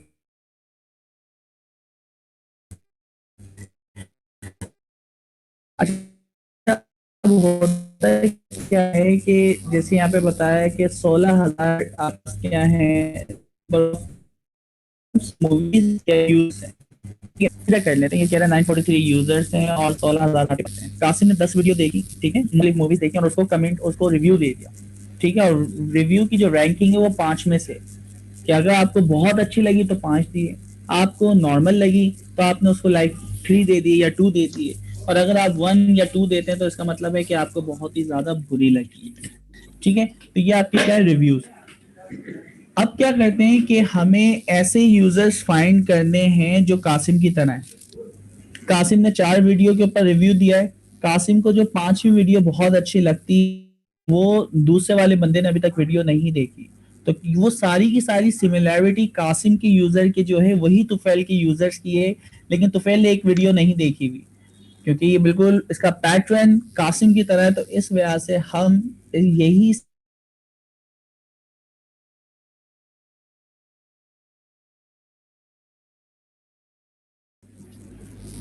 जी दोस्तों, ये सर समझ आ गया। ठीक है। अच्छा, अब इसके अंदर ना बहुत सारी प्रॉब्लम्स हैं, जैसे ये आपके पास स्पार्स मैट्रिक बनता है, कॉल स्टार एक प्रॉब्लम होती है, बेशुमार इसके अंदर प्रॉब्लम है। तो मैं आप लोग को शुरू से ही कहता हूँ, पहली क्लास से, कि $13 ट्रिलियन 2030 तक जो रेवेन्यू जनरेट होगा, उसके अंदर आपका लाइक पता नहीं कितना बिलियन, 1.3 ट्रिलियन जो आपका है रेवेन्यू, वो सिर्फ और सिर्फ आपकी ई कॉमर्स से जनरेट होगा। और ई कॉमर्स के अंदर आपकी वीडियो, आपके प्रोडक्ट, आपकी पोस्ट, आपके लाइक, ये सारे के सारे आपको रिकमेंड किए जाते हैं, रिकमेंडेशन की जाती है कि कासिम को कौन सी पोस्ट पसंद है, वीडियो पसंद है, कौन से चैनल पसंद है, वही उससे रेलेवेंट जो दूसरा यूजर होगा उसको मैं वही सेम चीजें रिकमेंड करूंगा। कॉल स्टार्ट प्रॉब्लम ये होती है कि ऐसा प्रोडक्ट जो आपने बिल्कुल अभी लॉन्च किया और किसी ने अभी तक उसके ऊपर रिव्यू नहीं करे, तो अब मैं वो किसकी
नंबर जो है वो 2 भी देखी है, 4 भी देखी है और 5 भी देखी है। तो ये रेटिंग तो सिर्फ सिर्फ मूवी नंबर 2 की है ना। हाँ, तो देखो हर यूजर की असल में देखो प्रॉब्लम्स आप समझें, प्रॉब्लम क्या है कि हर रेटिंग हर यूजर एक वीडियो को देता है। तो मेरे पास वीडियो 2 के लिए रेटिंग क्या हो सकती है, तो सिंपल ये बनी ना, यूजर 1 ने मूवी 1 देखी तो आप उसने 1 हॉट इन कोड के यूजर 1 यस, मूवी 2 यस, और ये आपने किस काम के लिए किया, कौन सी रेटिंग के लिए किया है, 2 के लिए, तो आप देख लें भाई 2 के लिए किया है। अच्छा फिर देखें यूजर 1 ने मूवी 4 देखी लेकिन उसको रेटिंग क्या दी है, तो ये आपने काम किया, ये मैट्रिक्स जो आपके पास बना, वेक्टर जो बना है वो बना है आपकी रेटिंग 4 के लिए। यस यस, समझ आ गई उसी समझ आ तरह गई। बहुत सारी रेटिंग 4 होंगी और उसके मुख्तलिफ आपके पास क्या हो गया, 1 hot in code. Yes sir, समझ ठीक आ है, गई तो समझ आ आपके गई। पास ये चीज आ रही है जी। तो फिर ठीक है, ठीक है, सबको क्लियर हो गया यहाँ पे। आप देखें कि यूजर जो है ना, इसने जितनी मूवियाँ देखी हैं उतने उसके नंबर ऑफ रोज बनते हैं। यूजर 1 ने कितनी मूवी देखी है, 1 2 3, तो यहाँ इसकी 3 रो हैं। पहली रो में इसने जो पहले वाली ये देखें 2 आ रही है, दूसरी रो में इसने जो दूसरी मूवी देखी है 4 वो आ रही है, और तीसरी रो में इसने जो मूवी नंबर 5 देखी है वो आ रही है। लेकिन यहाँ पे जो आगे रेटिंग थोड़ी सी कंफ्यूजिंग है, रेटिंग डायरेक्ट यहाँ से उठाई हुई है। पहली मूवी की इसकी सॉरी यूजर 1 की 2, दूसरी मूवी की जो रेटिंग है वो 2 है, वो यहाँ से ली है। अब यूजर तो वही है, अब इसने आगे मूवी 4 देखी है, यहाँ पे देखिए 4 देखी है, लेकिन इसने जो रेटिंग दी है वो हमने इसी रो से उठाई है। और यहाँ पे इसकी जो इसी यूजर है, यूजर वही है, इसने मूवी 5 देखी है, यहाँ पे देखें आप मूवी 5 आ गई। और ये जो अगला लास्ट वाला कॉलम है, यहाँ पे जो रेटिंग आ रही है ये डायरेक्ट उस ऊपर वाले टेबल से उठाई हुई है। क्लियर हो गया। Yes sir. अब यूजर 2 जो है, अब इसने 4 मूवियां देखी हैं, तो इसकी आप देखें नंबर ऑफ रोज कितनी बनी है, 1 2 3 4 बन रही हैं। ठीक है।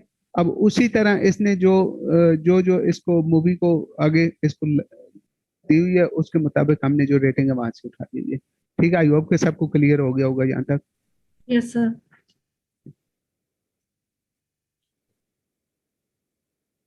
अच्छा, ये वाला जो हमारा प्रॉब्लम है ये सुपरवाइज लर्निंग है। सुपरवाइज लर्निंग कैसे है, कुछ स्टूडेंट बताएगा इस बारे में।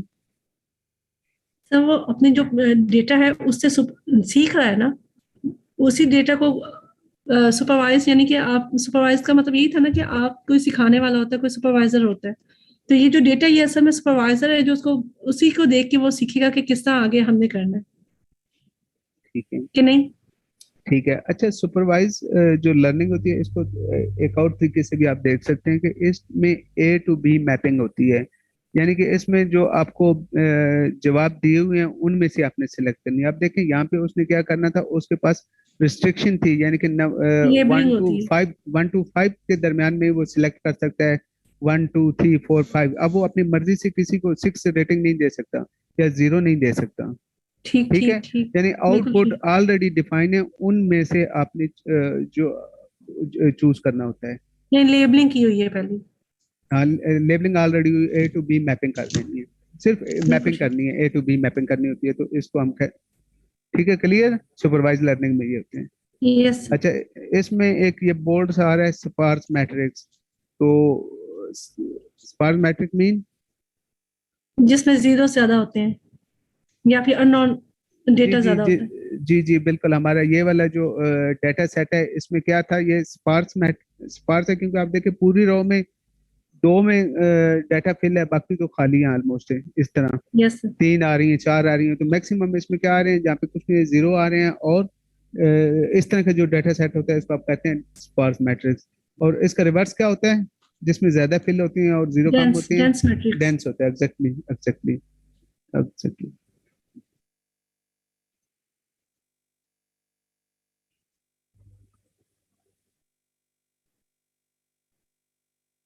अच्छा, इसके बाद है अभी हमने पढ़ी थी CSV, तो हम मतलब स्टार्ट से पढ़ते आ रहे हैं। CSV फॉर्मेट है, उसके बाद है प्रोटो बफर और रिकॉर्ड आईओ, ये दोनों। सरकासिम,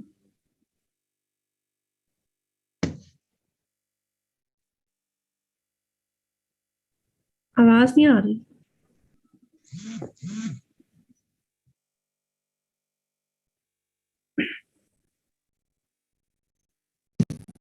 अच्छा, इसमें आप देखें ये जो हमारे पास मशीन है और हमने इसमें डाटा सेट जो यूज किया है मूवी लेंस वाला, अभी जो हमने डिस्कस किया, इसके बेस पे ये मॉडल अब हमें क्या करना है, बिल्ड करना है। तो मॉडल बिल्ड करने के लिए सबसे पहले ये वाला जो पहली लाइन में जो लिखा हुआ है SH, इसका just for sake of revision, I hope आपको पता है, लेकिन बता दीजिएगा काइंडली कोई कि तमाम कोड की जो लाइन है वो इकट्ठा चल जाएंगी, रन हो उनको जाएंगी। बिल्कुल उनको इकट्ठे कंसिडर करे और इकट्ठे चलाए। ठीक है, अब क्या किया डाटा, इसने क्या किया है, ये जो मूवी लेंस का डाटा सेट है ये इसने मतलब डाउनलोड करके अनजिप भी कर लिया है। ठीक है,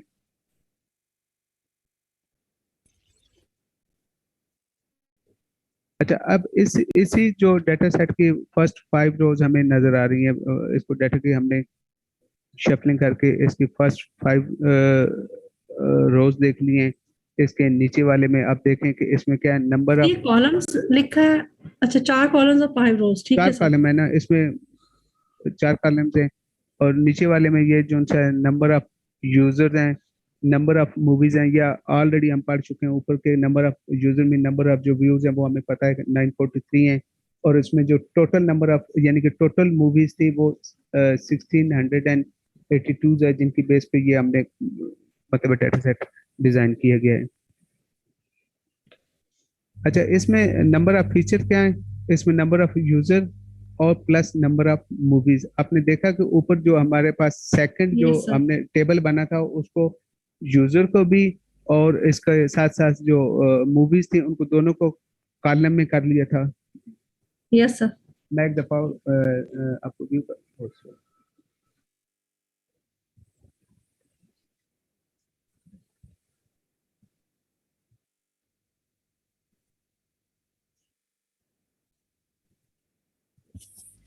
आवाज नहीं आ रही। एक मिनट हाँ, यहाँ पे देखें ये वाला इसकी बात हो रही है, यानी कि यहाँ पे ये क्या है, यूजर भी और इसके साथ साथ जो मूवी भी है, इनको दोनों को हमने कॉलम डाटा में कन्वर्ट कर दिया हुआ है। ठीक है, यस सर। तो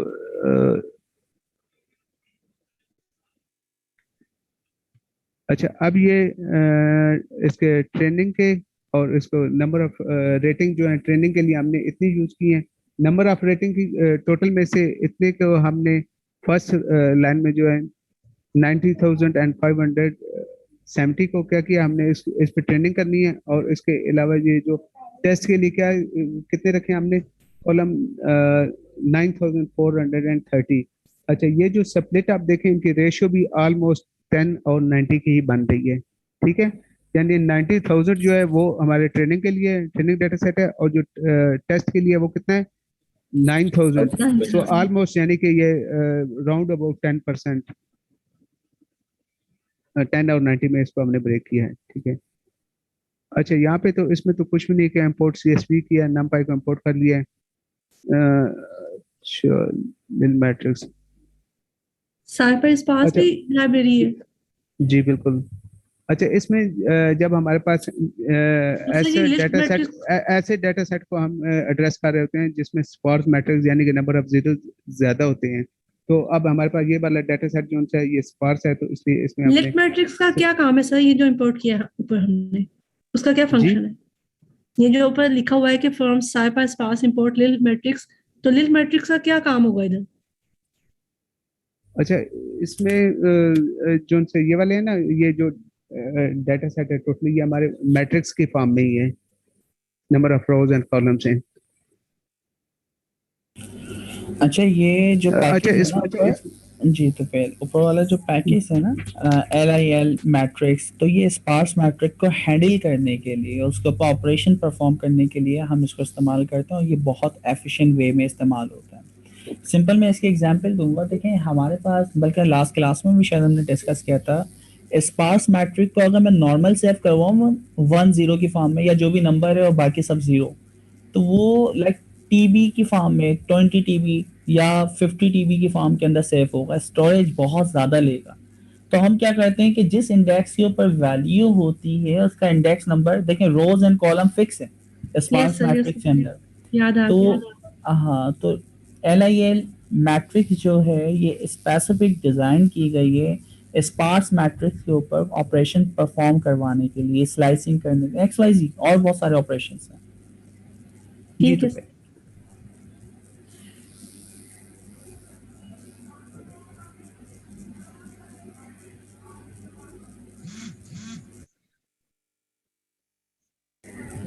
तो फिर आपकी वॉइस अच्छा, नहीं आ रही। ठीक जी अब आ गई। ठीक है। अच्छा, ये वाला अब इसमें क्या किया है, सिंपली हमने एक फंक्शन है जिसमें से डाटा को लोड कर लिया है। अब इसमें एक्स और वाई है। एक्स और वाई में क्या होगा, number of lines and columns में एस टाइप फ्लोट है, वाई इसको मतलब डिफाइन कर दिया। और उसके साथ साथ क्या किया है, इसको CSV को रीड करेगा।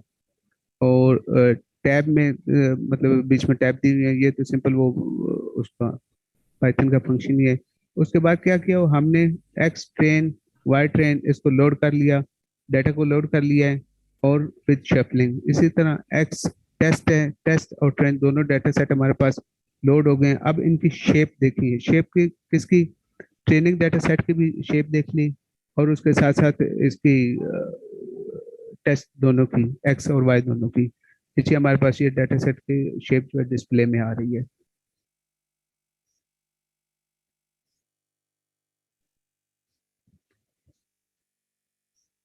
अच्छा,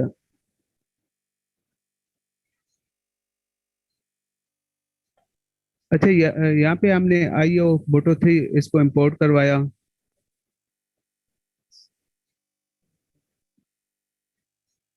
आवाज नहीं आ रही सर। जी तो फिर सर कांडी ये वाला एक दफा आप करवा दीजिएगा। अच्छा देखें, बिल्कुल बिल्कुल। जरा ऊपर आए, दोबारा से हम फंक्शन को देखते हैं एक नज़र। इसका पहला फंक्शन क्या है? ठीक है, ओके। देखिए ये हम एक अपना कस्टम फंक्शन बना रहे हैं जो कि डेटा लोड करेगा। असल में डेटा लोड होगा और ऊपर हमने देखा कि हमें उसको स्पार्स मैट्रिक्स में कन्वर्ट भी करना था। ठीक है, वन हॉट इन कोड वाला जो सीन था। तो हमने एक फंक्शन बनाया जो फाइल का नाम लेगा, उसमें कितनी रोज और कितने कॉलम्स हैं, यानी लाइंस और कॉलम्स, हम ये 3 पैरामीटर लोड के फंक्शन में पास करेंगे। अच्छा, अब ये क्या कहता है कि एक्स, अभी आपने देखा था कि वन हॉट इन कोड आप कर रहे थे, ठीक है ना। तो आपकी जो भी उसकी रेटिंग थी 5 थी 2 थी, तो आप वहाँ लिखते थे वन यूजर ने मूवी नंबर 2 देखी, उन दोनों पे 1 लगाया, बाकी सब पे क्या होता था, 0 होता था। ठीक है, और उसका जो वाई लेबल होता था उसके अंदर आप 2 अपेंड करते थे, ऐसा ही था जो उसने रैंकिंग दी है। ठीक है, रैंकिंग दी है या रेटिंग दी है।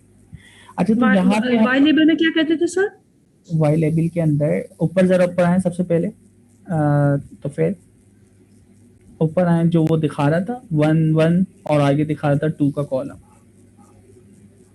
ये देखें, ये नीचे नीचे देखें आप। देखिए यूजर 1 है और मूवी 1 देखी है, उन दोनों पे आपने 1 डाल दिया और बाकी सब पे क्या था, 0। ये आपकी एक स्पार्स मैट्रिक बन गई। और वाई के अंदर क्या जा रहा है, रेटिंग के अंदर दोस्तों 2 जा रहा है। तो यही सेम मैट्रिक्स हम बना रहे हैं। आपके पास एक फाइल है इस तरह की जो आपको ऊपर नजर आ रही है, इस तरह की फाइल से आप इस तरह की मैट्रिक्स बना रहे हैं इनपुट और आउटपुट के तौर पे। तो ये कैसे बन रहा है, ये लोड का जो फंक्शन है ना उसके थ्रू हम बना रहे हैं। आप क्लियर है? Yes sir. ऊपर वाले डेटा को नीचे वाले डेटा की फॉर्म में कन्वर्ट करना। अब वहीं पे आ जाए तो फिर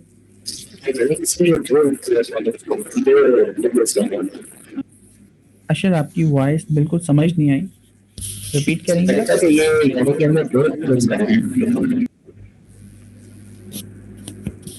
किसी को बात अगर समझ आए, या तो मुझे बहुत नॉइज इनकी फील हुई है, किसी को समझ आई अशर ने क्या कहा है? नो सर, बिल्कुल बहुत ज्यादा इको है, नॉइज आ रही है, बहुत ज्यादा नॉइज है ना। आप अच्छा, आप ना अशर अपना क्वेश्चन ना चैट के अंदर लिख दें, तो तुफेल या कोई भी मुझे पढ़ के बता देगा, तो फिर मैं देख लेता हूँ क्या सीन है। तो उन्होंने अच्छा, 2 टेबल्स बनाने हैं। हाँ, 2 टेबल बना रहे हैं, बल्कि इनपुट और आउटपुट बनाना है। पहला वाला जो इनपुट है वो 1 हॉट इन कोड का है, किस यूजर ने किस मूवी को रेटिंग दी है उन पे 1 लगा दो, और वो जो रेटिंग दी है यानी 5 दी है, 7 दी है, 8 दी है, वो आपका वाई लेबल के अंदर अपेंड करवा दो। तो इनपुट आउटपुट ये होगा, सिंपल सा। ठीक है, तो यहाँ पे देखिए यही काम तो हो रहा है। आपने एक्स बनाया, लिल मैट्रिक्स जो आपके पास ये पैरामीटर है, इसके अंदर रोज एंड कॉलम्स आपने बताए, जो भी रोज एंड कॉलम्स हैं वो आपकी यानी देख लेगा, एंड फाइनली उसकी डेटा टाइप जो होगी वो किस में कन्वर्ट कर देगा, फ्लोट में। तो फ्लोट से क्या फायदा हुआ, जहां पे भी 1 आ रहा है, 2 आ रहा था जिस यूजर ने कहा, उस जगह पे 1 लग जाएगा, बाकी सब 0 हो जाएंगे। तो ये आपका x बन गया जिस ऊपर हमने डेटा देखा था। और y के अंदर हम क्या अपेंड करवाएंगे, y के अंदर सिंपल जो उसकी रेटिंग थी, यानी 5 दी या 2 दी है, ठीक है। तो 1 से 5 तक की जो भी रेटिंग है वो y में चली जाएगी। लाइन 0, अब ये क्या करते हैं भाई, आपकी जो फाइल है, फाइल का नाम इसने उसको रीड किया, रीड करने के बाद .csv फाइल है, और डेलीमीटर जो आपके पास है, सेपरेटर जो है वो है टैब। फाइल रीड होती है सैंपल, सैंपल्स के अंदर सारी की सारी रोज हैं, ठीक है। अच्छा, अब ये क्या करता है, सैंपल से क्या क्या चीजें निकाला, उसका भी आपने डेटा देखा कि उसका स्ट्रक्चर क्या है। तो उस स्ट्रक्चर के तहत वो जो कॉलम्स है ना वो निकाल रहा है। पहला जो कॉलम है यूजर आईडी, दूसरी जो है मूवी आईडी, तीसरी जो है आपके पास रेटिंग, और चौथा जो है आपके पास टाइम स्टैम्प, यानी किस टाइम पे दिया। क्योंकि अभी हमने टाइम बेस के ऊपर काम नहीं किया, आगे जाके रिकमेंडेशन के ऊपर टाइम की बेस के भी ऊपर भी हम प्रिडिक्ट करवाते, ठीक है। यानी कासिम जो है पर्टिकुलर टाइम पे कोई वीडियो देख रहा है तो उसको कोई और वीडियो समझ आएगी, पर्टिकुलर टाइम पे देखे तो उसको दूसरी मूवी पसंद आए। तो ये आपके पास क्या है, टाइम स्टैम्प की भी बहुत इंपॉर्टेंस है। अब क्या हुआ, देखें आपका जो एक्स है, आपकी जो भी यानी लाइन है, ठीक है, पर्टिकुलर लाइन, उसके अंदर जो भी यूजर की आईडी है, आपको पता है इंडेक्स वो बताता है 1 - हम चलते हैं, तो उसके ऊपर ये 1 हॉट इन कोड वाला काम कर रहा है। तो एक्स की पर्टिकुलर जो आपकी यूजर आईडी है उस पे 1 लगा दो, और एक्स के ऊपर जो मूवी की आईडी है उस पे 1 लगा दो, वाई के अंदर जो रेटिंग है वो अपेंड कर दो, और ये सिंपल वाला यही काम हुआ जो ऊपर हमने मैट्रिक्स बनी हुई देखी थी, फिर दोबारा ऊपर आ जाए इस फंक्शन से, वही वाली जो हमने अभी मैट्रिक्स देखी है। तो ये वाला फंक्शन हमें ये चीज बना के दे रहा है, ठीक है, क्लियर है जी दोस्तों। तो ये पूरी लॉजिक जो है आपको ये बना के दे रही। आ जाए वापसी वहीं आ जाए, आगे चलते हैं। हम टाइम स्टैम्प को तो हम इग्नोर कर रहे हैं ना इसमें। हाँ, क्योंकि हम एक सिंपल फैक्टराइजेशन जो आपके पास मशीन है उसको इस्तेमाल कर लें, एल्गोरिथम को। आगे जाके आप हो सकता है GRU को इस्तेमाल करें, LSTM को इस्तेमाल करें, जहाँ टाइम की इंपॉर्टेंस है, टाइम की बेस के ऊपर आप प्रिडिक्शन करवाना चाह रहे कौन सा यूजर किससे सिमिलर है पर्टिकुलर टाइम के ऊपर, तो वहाँ टाइम को भी आप इस्तेमाल कर सकते हैं। लेकिन अभी आप टाइम को इस्तेमाल नहीं कर रहे, ठीक है, डेटा में मौजूद है। तो आप चाहते हो तो फाइल में लोड करते वक्त ही बता देते कौन सी फाइल के कौन से कॉलम लोड करने। अच्छा, फिर उसके बाद इन्होंने क्या किया है, we then process the training and test data. इसमें तो कोई मुश्किल काम ही नहीं है। आपने लोड का फंक्शन कॉल किया, लोड का फंक्शन कॉल करने के बाद number of train, number of features, ये आपने ऊपर वेरिएबल बनाए हुए, ठीक है। तो ये जरा देखें, इसके अंदर नंबर ऑफ रेटिंग के अंदर कितने और नंबर ऑफ फीचर्स के अंदर क्या नंबर डाला हुआ है, तो वो number of rose and columns होंगे, ठीक है, यहाँ पे यानी वो पर्टिकुलर नंबर आ रहा होगा, तो वो आपकी मैट्रिक्स बन जाएगी। यही लोड का फंक्शन जो आपने कस्टम बनाया उसने एक्स और वाई ट्रेन आपको रिटर्न कर दी मैट्रिक्स बना के। यही लोड का फंक्शन आपने टेस्ट के ऊपर अप्लाई किया, उसने एक्स और वाई आपको रिटर्न कर दिया, input output.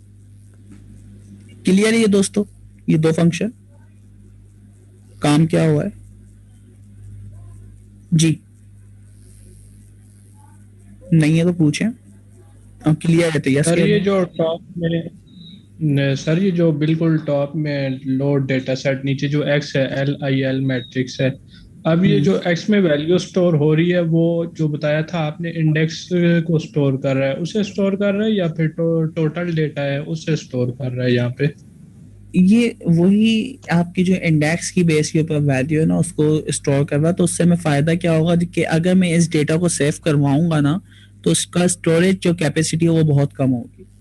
Otherwise normal 1 hot in code करवा के आप सेव करवा के देखें और उसका साइज देखें, और इस यानी लिल मैट्रिक्स से डेटा आपका इनपुट और आउटपुट में सेव करवा के देखें, जमीन और आसमान का फर्क होगा, ठीक है। तो ये करके देख लिएगा, वरना तो आपको इंडेक्स की बेस के ऊपर कहाँ पे कौन सी चीज है उसको सेव करवाने के लिए भी अपना एल्गोरिथम लिखना पड़ता है ना, तो उससे बचने के लिए इन्होंने LIL मैट्रिक्स आपको दे दी, ठीक है। ठीक है सर, थैंक यू। चलें नेक्स्ट चलते हैं। ये शेप बता दी सिंपल सिंपल कि भाई आपका ट्रेनिंग का जो एक्स है उसकी शेप क्या है, ठीक है। इसके अंदर 90,000 आपके पास रोज एंड 26,000 कॉलम्स हैं। वाई आपका क्योंकि उसका आउटपुट था रेटिंग का तो 90,700 यानी 570 ही होंगे, ठीक है। और इसी तरह टेस्टिंग का आपका जो डेटा है उसका इनपुट और आउटपुट के अगेंस्ट आपकी शेप आपको नजर आ गई। फिर चले आगे।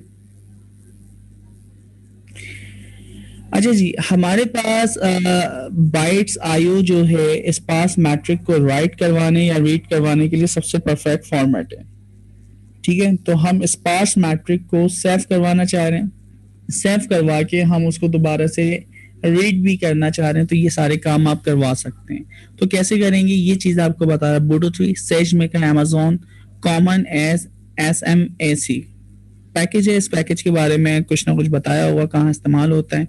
अच्छा अब देखें आपके क्या फाइल को हम सेव करवा रहे हैं, कौन सी वाली फाइल को दोस्तों आप सेव करवाना है, स्पार्स मैट्रिक्स जो बनी है, ठीक है।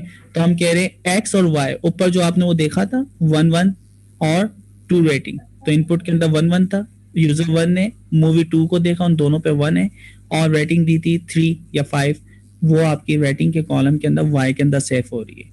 तो हमने कहा कि भाई पूरी की पूरी जो उसके टेंजर आए इनपुट के यानी आपके ट्रेनिंग के और टेस्ट के उनको सेव करो। कहाँ सेव करवाओ, बकेट में सेव करवाओ। बकेट के कॉलम के नाम किस तरह रखने और प्रीफिक्स रखने, कीज वगैरह क्या पास करनी, तो वो आगे हम बता रहे हैं। हमारे पास जो फॉर्मेट होगा डेटा को सेव करवाने के लिए इनपुट बाइट्स डॉट आईओ, अब फॉर्मेट हम चेंज कर रहे हैं। तो हमने लास्ट टाइम भी पढ़ा था स्पार्स मैट्रिक को हम अलग फॉर्मेट में सेव करवाते हैं प्रो टू बफ के अंदर। तो प्रो टू बफ का जो फंक्शन है वो यहाँ पे हम बना रहे हैं सेव करवाने के लिए, ठीक है। अच्छा स्पार्स मैट्रिक को सेव करवाने के लिए ये ऊपर वाली जो SMAC यानी कॉमन अमेज़न लाइब्रेरी है वो हमने इंपोर्ट की थी। तो अब मैं कह रहा हूँ कि भाई SMAC राइट कर दो स्पार्स मैट्रिक्स जो आपने यानी बनाई है, ठीक है। तो स्पार्स टू नाम क्या, right sparse matrix to sparse tensor, तो उसको वो सेव हम करवा रहे हैं। इंस्टेंस BOF यानी बफर, ये डेटा टाइप उसकी होगी। ये आपके पास स्पार्स मैट्रिक की चीजें हैं, एक्स उसका इनपुट और उसका आउटपुट, ठीक है। सीक हमने देखा है ये आपकी मेमोरी का यानी जो आपका कर्सर होता है ना ये पोजीशन सेट करता है। तो आपकी जो डेटा सेव होना स्टार्ट होगा तो ये बिल्कुल 0 इंडेक्स से कर्सर आ जाए, फाइल बनेगी, फाइल बनने के बाद आपका जो बिल्कुल इनिशियल पोजीशन है कर्सर वहां पे आ जाएगा फाइल के अंदर, ठीक है। अब आपका जो ऑब्जेक्ट है उस ऑब्जेक्ट के अंदर हम बता रहे हैं कि भाई आपके पास कर्ली ब्रैकेट में प्रीफिक्स जो है वो आएगा, फिर फॉरवर्ड स्लैश आएगा और की के अंदर जो है वो आ जाएगा। तो अभी हम जो चीजें ये दो पास करेंगे प्रीफिक्स बैक स्लैश यानी फॉरवर्ड स्लैश और उसके बाद की के वेरिएबल में जो डालेंगे वो आ जाएगा, वो ऑब्जेक्ट बन जाएगा। उसके बाद Boto3 रिसोर्स S3 बकेट के वेरिएबल में जो भी चीजें हैं आपने वो ऑब्जेक्ट का जो इंस्टेंस ऊपर बनाया है यानी ऊपर वाला जो वेरिएबल का नाम है वो आ गया। उसके बाद हम इस फाइल को अपलोड कर रहे हैं, कहाँ अपलोड कर रहे हैं, S3 के बकेट्स के अंदर, और उसका जो भी आपके पास URL है S3 का वो प्रिंट करवा देना। तो सिंपल क्या किया है कि आपकी जो फाइल थी जो आपने स्पार्स मैट्रिक्स में कन्वर्ट किए LIL मैट्रिक्स के जरिए, उसको आपने प्रूफ टू बफ जो हमारे पास सबसे स्पेशल फॉर्मेट है स्पार्स मैट्रिक को सेव करवाने के लिए एफिशिएंट वे के अंदर, उसमें हमने सेव करवाया और उसका जो भी पाथ है वो रिटर्न करवा दिया। हमारे फंक्शन का नाम क्या है, write data set to protobuf, ठीक है। तो सेव करवा रहे हैं बकेट के अंदर S3 के अंदर। आ जाए अब नीचे, यहाँ पे देखें यहाँ क्या कुछ मुश्किल लग रहा है तो मुझे बताएं।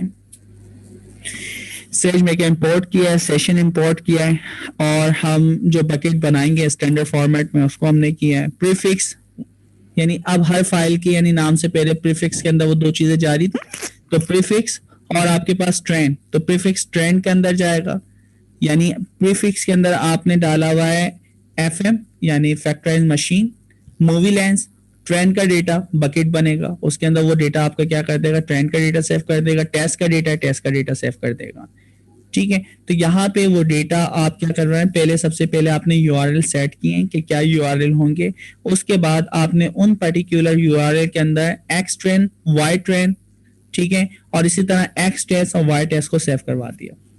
तो इसके अंदर कुछ भी नहीं किया, डेटा सेट को हमने स्पार्स मैट्रिक में कन्वर्ट करने के बाद प्रो टू बफ फॉर्मेट के अंदर बकेट्स के अंदर सेव करवा दिया। जी दोस्तों, ये क्लियर है पॉइंट नंबर 8?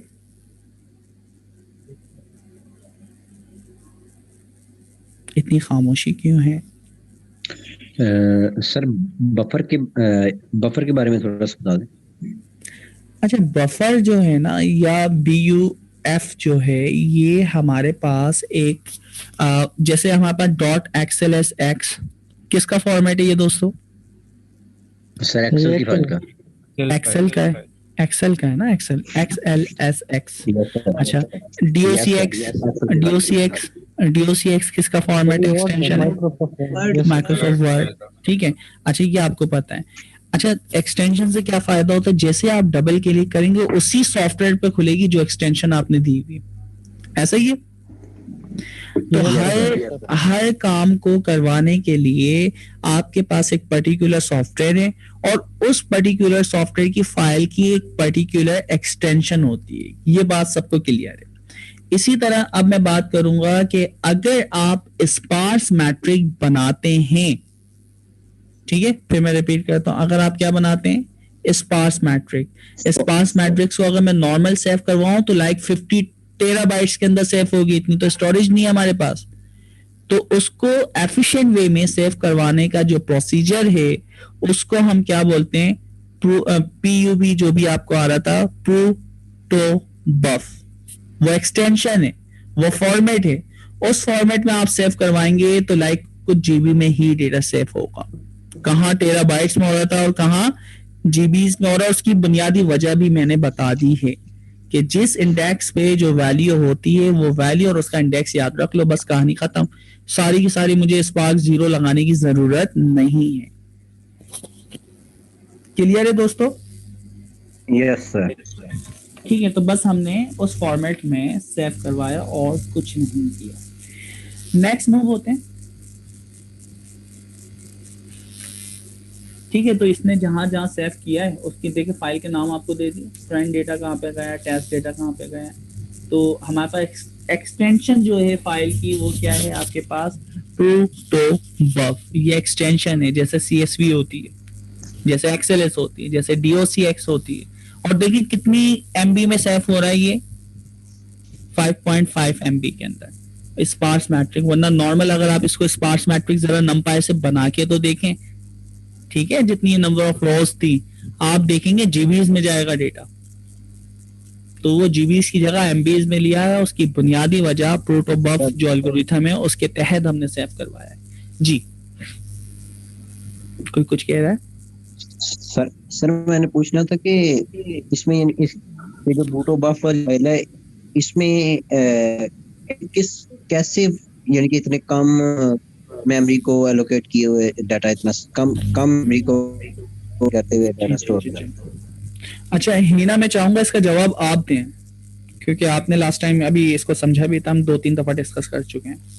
हिना,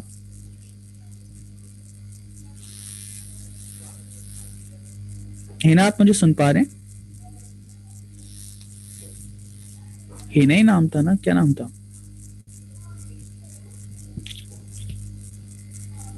कोई और वॉलंटियर जवाब देना चाहेगा? सर ये इस वजह से कम स्टोर हो रहा है ना कि हम सिर्फ और सिर्फ जो भी वैल्यू है उसकी इंडेक्स का रिकॉर्ड रखते हैं। बाकी जितनी भी जीरो या नल वैल्यू है उनको हम रिमूव कर देते हैं। इस वजह से वो सिर्फ उस इंडेक्स का डेटा या उसकी वैल्यू स्टोर करता है। इस वजह से थोड़ा MB का डेटा बन रहा है। ठीक है, अच्छा अब देखो मैं इसको प्रैक्टिकल भी आपको दिखाता हूँ। क्या नाम है? तो फिर सबसे टॉप पे आए, वही मैट्रिक्स मुझे दोबारा दिखाएं जो हमने बनाई थी फाइल को लोड करते टॉप के ऊपर। ठीक है, यहाँ पे रहते हैं। देखें ये आपके पास सेल है, ठीक है, कितने सेल हैं आपके पास? 1 2 3 4 आपके यूजर्स हैं, 1 2 3 6 आपके पास। तो टोटल कितने कॉलम्स हैं, आप सेल्स हैं आपके पास? 10 सेल्स हैं, ठीक है। अच्छा, और एक आपका 11वां सेल है रेटिंग का। अगर मैं इसको नॉर्मली सेव करवाता तो आपके पास 10 और 11 सेल सेव होते, ऐसा ही है। 11 सेल्स, जिसमें से 3 सेल्स के अंदर तो वैल्यू है, बाकी के आपके जो 8 सेल्स हैं उनके अंदर आपका डेटा नहीं है। जी, तो फिर वहीं पे आए आपसे। ठीक है, तो ये चीज क्लियर हो गई। अच्छा, अब मैं क्या करूंगा, यहाँ पे सिर्फ 2 सेल है ना, देखो, तो आप क्या करोगे, कॉलम नंबर 1 के अंदर 1 है, ठीक है, और कॉलम नंबर 2 के अंदर भी 1 है। अच्छा, 1 ही है, ये कांस्टेंट है, मुझे नंबर याद रखने की भी जरूरत नहीं है, तो मैं सिर्फ इसका इंडेक्स नंबर याद रख लूं, क्योंकि आपकी नंबर ऑफ रोज पूरी मैट्रिक्स के लिए, यानी 10 कॉलम और जितनी भी आपकी रोज हैं वो सारी की सारी फिक्स हैं, वो चेंज नहीं होनी। तो मैंने क्या कर लिया, देखें, अब मैं सिर्फ इंडेक्स नंबर याद कर रहा हूं सेव करवाने के लिए, 0 इंडेक्स, और आपका है 0 1 2 3 4 5 इंडेक्स। तो अब आपके कितने सेल्स यानी सेव होंगे, 2 आपके होगा, 0 और 5, और वेटिंग आपकी क्या है भाई, 3। तो सिर्फ जो 11 सेल्स में डेटा सेव हो रहा था, कितने सेल्स में हो रहा है, 3 सेल्स में डेटा सेव हो गया।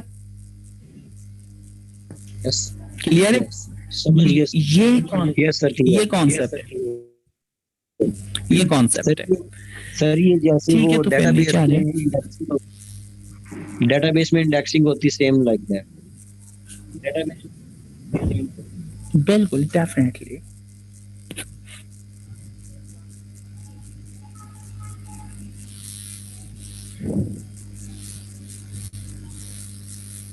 आगे चलें, कहाँ थे हम लोग, 8 पॉइंट्स वगैरह भी पढ़ लिए थे हमने, और आगे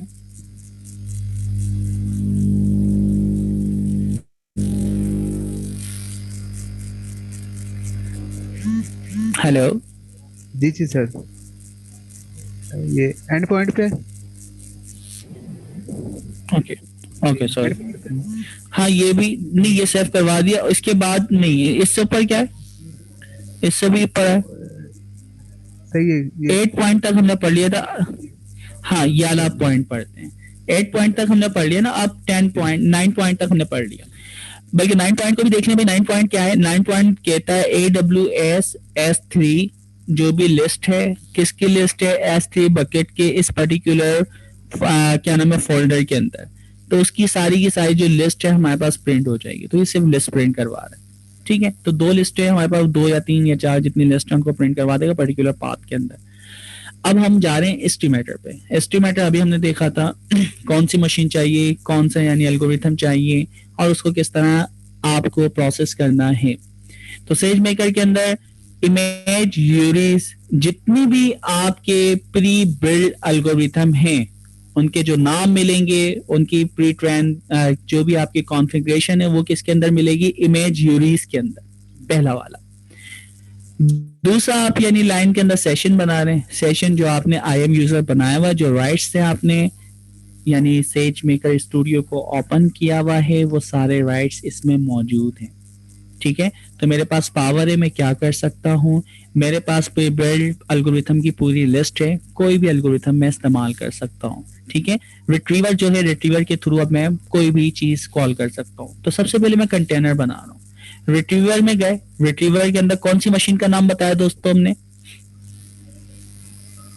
फैक्टराइजेशन मशीन, ये एल्गोरिथम है। इससे पहले आपने लीनियर रिग्रेशन पे काम किया था, तो लीनियर रिग्रेशन आपने लिखा था।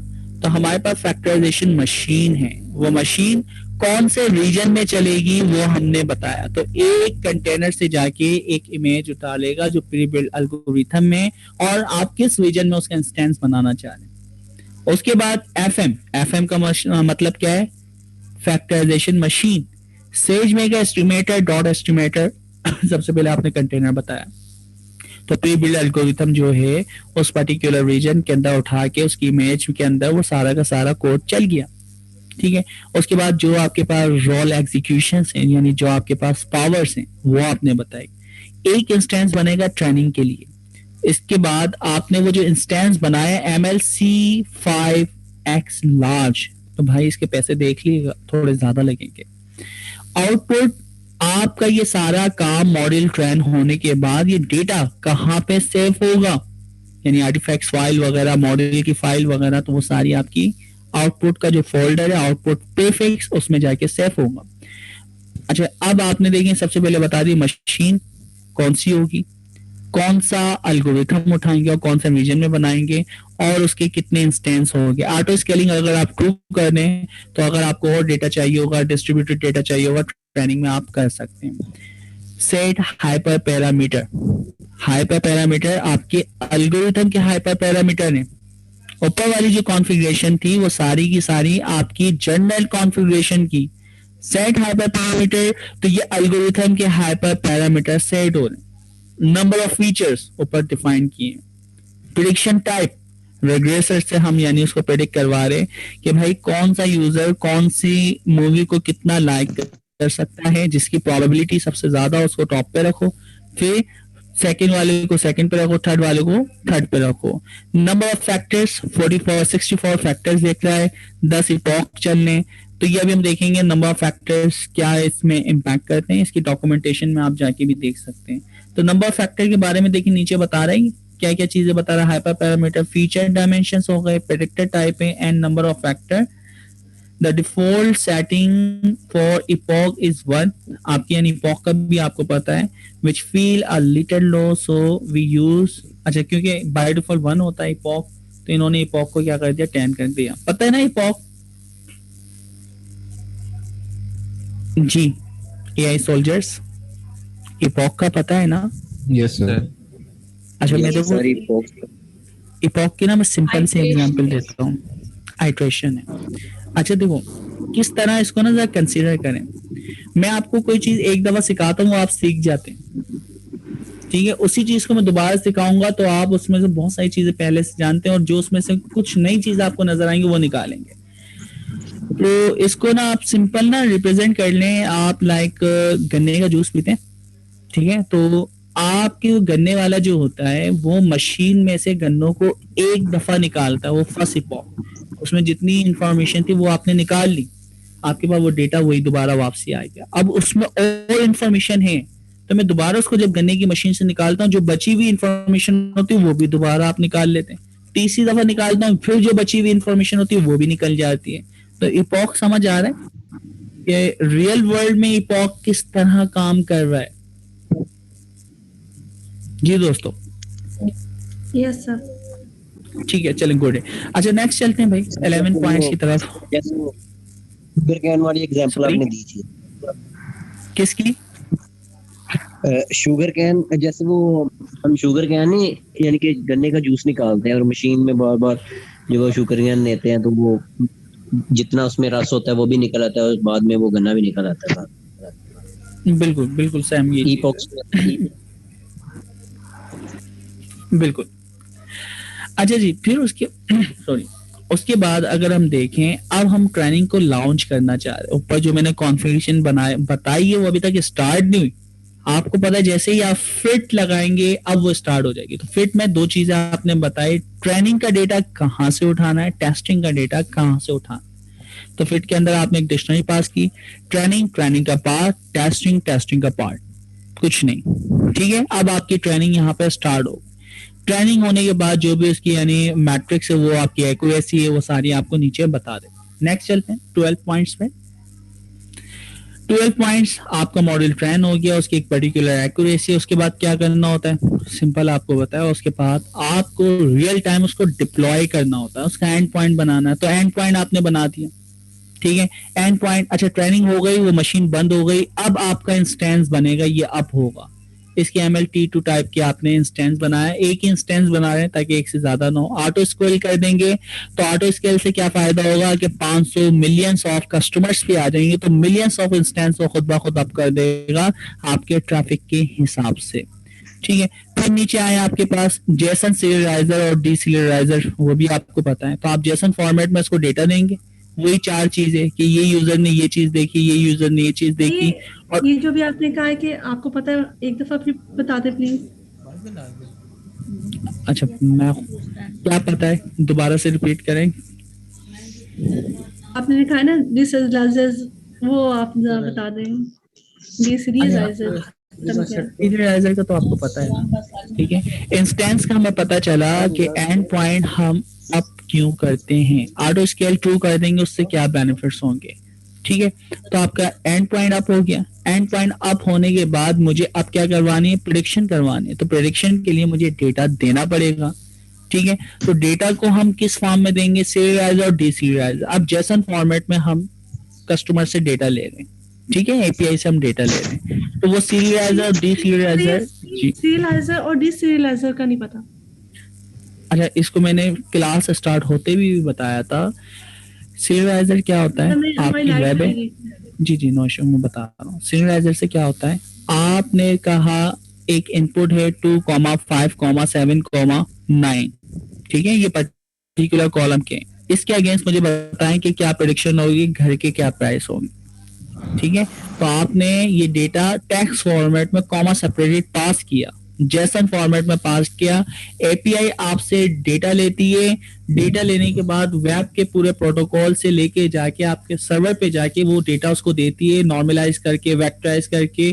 फिर आपका जो मॉड्यूल है वो उसको प्रिडिक्ट करता है, और प्रिडिक्ट करने के बाद जो भी आपका डेटा है वापसी आपको डीसीरियलाइज करने के बाद आपको जेसन फॉर्मेट में ही रिटर्न करता है, ठीक है। तो ये पूरी जो पाइपलाइन चली है सीरियल यानी सीरीज से चली थी, तो इसे हम कहते हैं सीरियलाइजर, और वापसी जब आता है तो डीसीरियलाइजर। बस इतना सा काम है, ठीक है। तो इनपुट और वापसी जो आउटपुट आ रहा है आपके मॉड्यूल से, तो वो किस तरह जाएगा और किस तरह वापसी आएगा, सीरियलाइजर और डीसीरियलाइजर, ठीक है, ठीक है, परफेक्ट। अच्छा, इतना डीकोड करना भी इसे कह सकते हैं कि नहीं?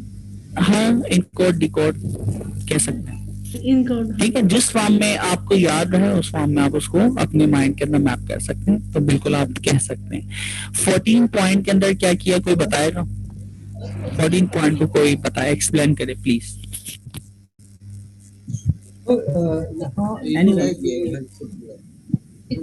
हम मॉडल को एक पर्टिकुलर टेस्ट कर रहे हैं, प्रेडिक्ट कर रहे हैं।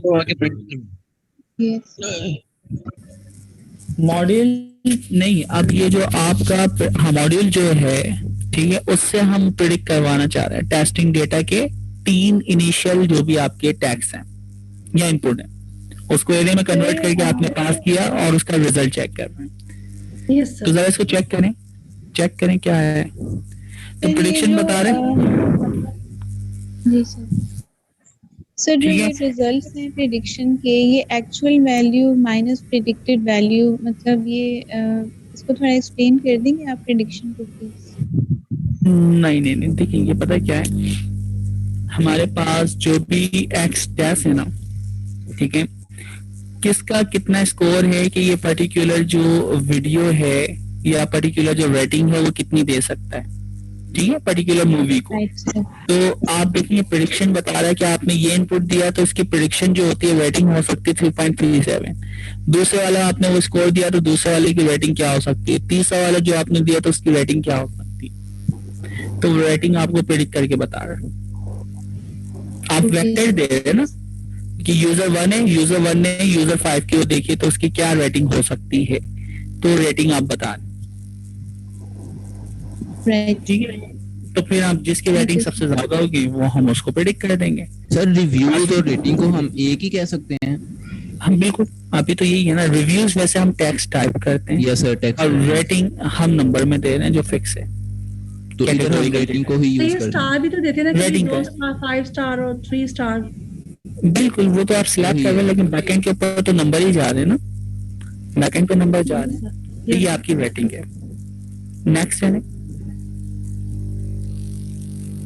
ठीक है। बाकी एंड के अंदर वही कह रहा है कि पैसे बचाने तो क्या करेंगे आप लोग दोस्तों, डिलीट कर दें इन पॉइंट को, आर्टिफैक्ट की फाइल अपने पास डाउनलोड लाजमी कर लिएगा।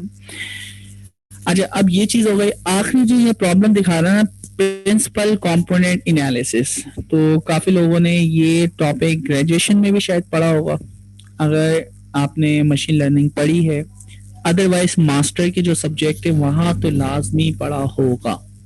तो कोई बताएगा? और बार बार हमने भी डिस्कस किया है वैसे प्रिंसिपल कंपोनेंट एनालिसिस स्टेट्स का एक यानी तरीका है, मेथड है, जिसके जरिए आप हाई डायमेंशन को लो डायमेंशन में कन्वर्ट कर सकते हैं। तो कोई भी कॉन्सेप्ट आपके जहन में कोई बताना चाहेगा?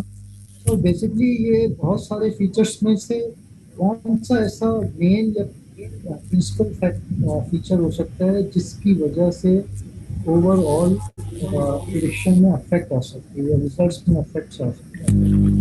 तो वो बहुत सारे फीचर्स में से तो गैर जरूरी फीचर्स होते हैं उनको डिस्कार्ड कर देता है, और जो मेन फीचर होता है उसी फीचर के अराउंड सारा जो है ना मॉडल क्रिएट कर सकते हैं। सर मेरे जहन में एक एग्जांपल आ रही है कि जैसे हमने वो पढ़ा था Q3 में कि जैसे हम बताएं कि भाई ये एक जानवर है जो घास खाता है, नहीं उसका नाम हॉर्स है, वो सॉरी नहीं बकरी है, वो घास खाती है, डोमेस्टिक एनिमल है और उसकी कुर्बानी दी जाती है। और बताइए, और दूसरा हम लिखें कि भाई ये एक जानवर है जो जंगल में रहता है, शिकार करता है, और तो फिर हम उसकी कैटेगरी करेंगे ये वाइल्ड, हम उनकी सारी चीज़ों को जो जितने भी कॉलम्स है उसको कम करके हम कहते हैं ये वाइल्ड एनिमल है और ये डोमेस्टिक एनिमल है, एक में डाल दें। अच्छा, बहुत सारी एग्जाम्पल हो सकती है। अच्छा, बहुत सारी एग्जाम्पल हो सकती हैं, आप लोग के माइंड में भी आ रही है। बस सिंपल ये वर्ड याद रखें कि हाई डायमेंशंस को लो डायमेंशन में कन्वर्ट करना। 50 कॉलम है, 50 कॉलम को मैं कहता हूँ यार एक्स और वाई के अंदर जरा रिप्रेजेंट तो करवाओ, ठीक है, ताकि आप इसको यानी देख सकें कि कौन सा डेटा किसके कितने करीब है।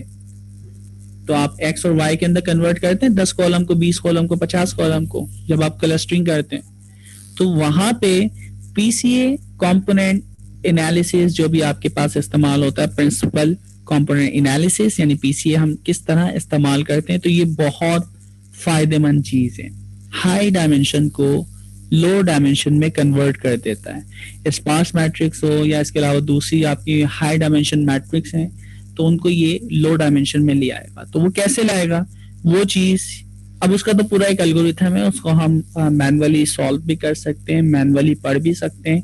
तो मेरी रिकमेंडेशन आप लोगों से ये है कि यूट्यूब के ऊपर एक दफा जाके पीसीए की वीडियो देख लीजिएगा, पीसीए होता क्या है, कैसे काम करता है, और मैनुअली इसको सॉल्व लाजमी करें अगर आपको आगे पढ़ना है और अच्छा पढ़ना है।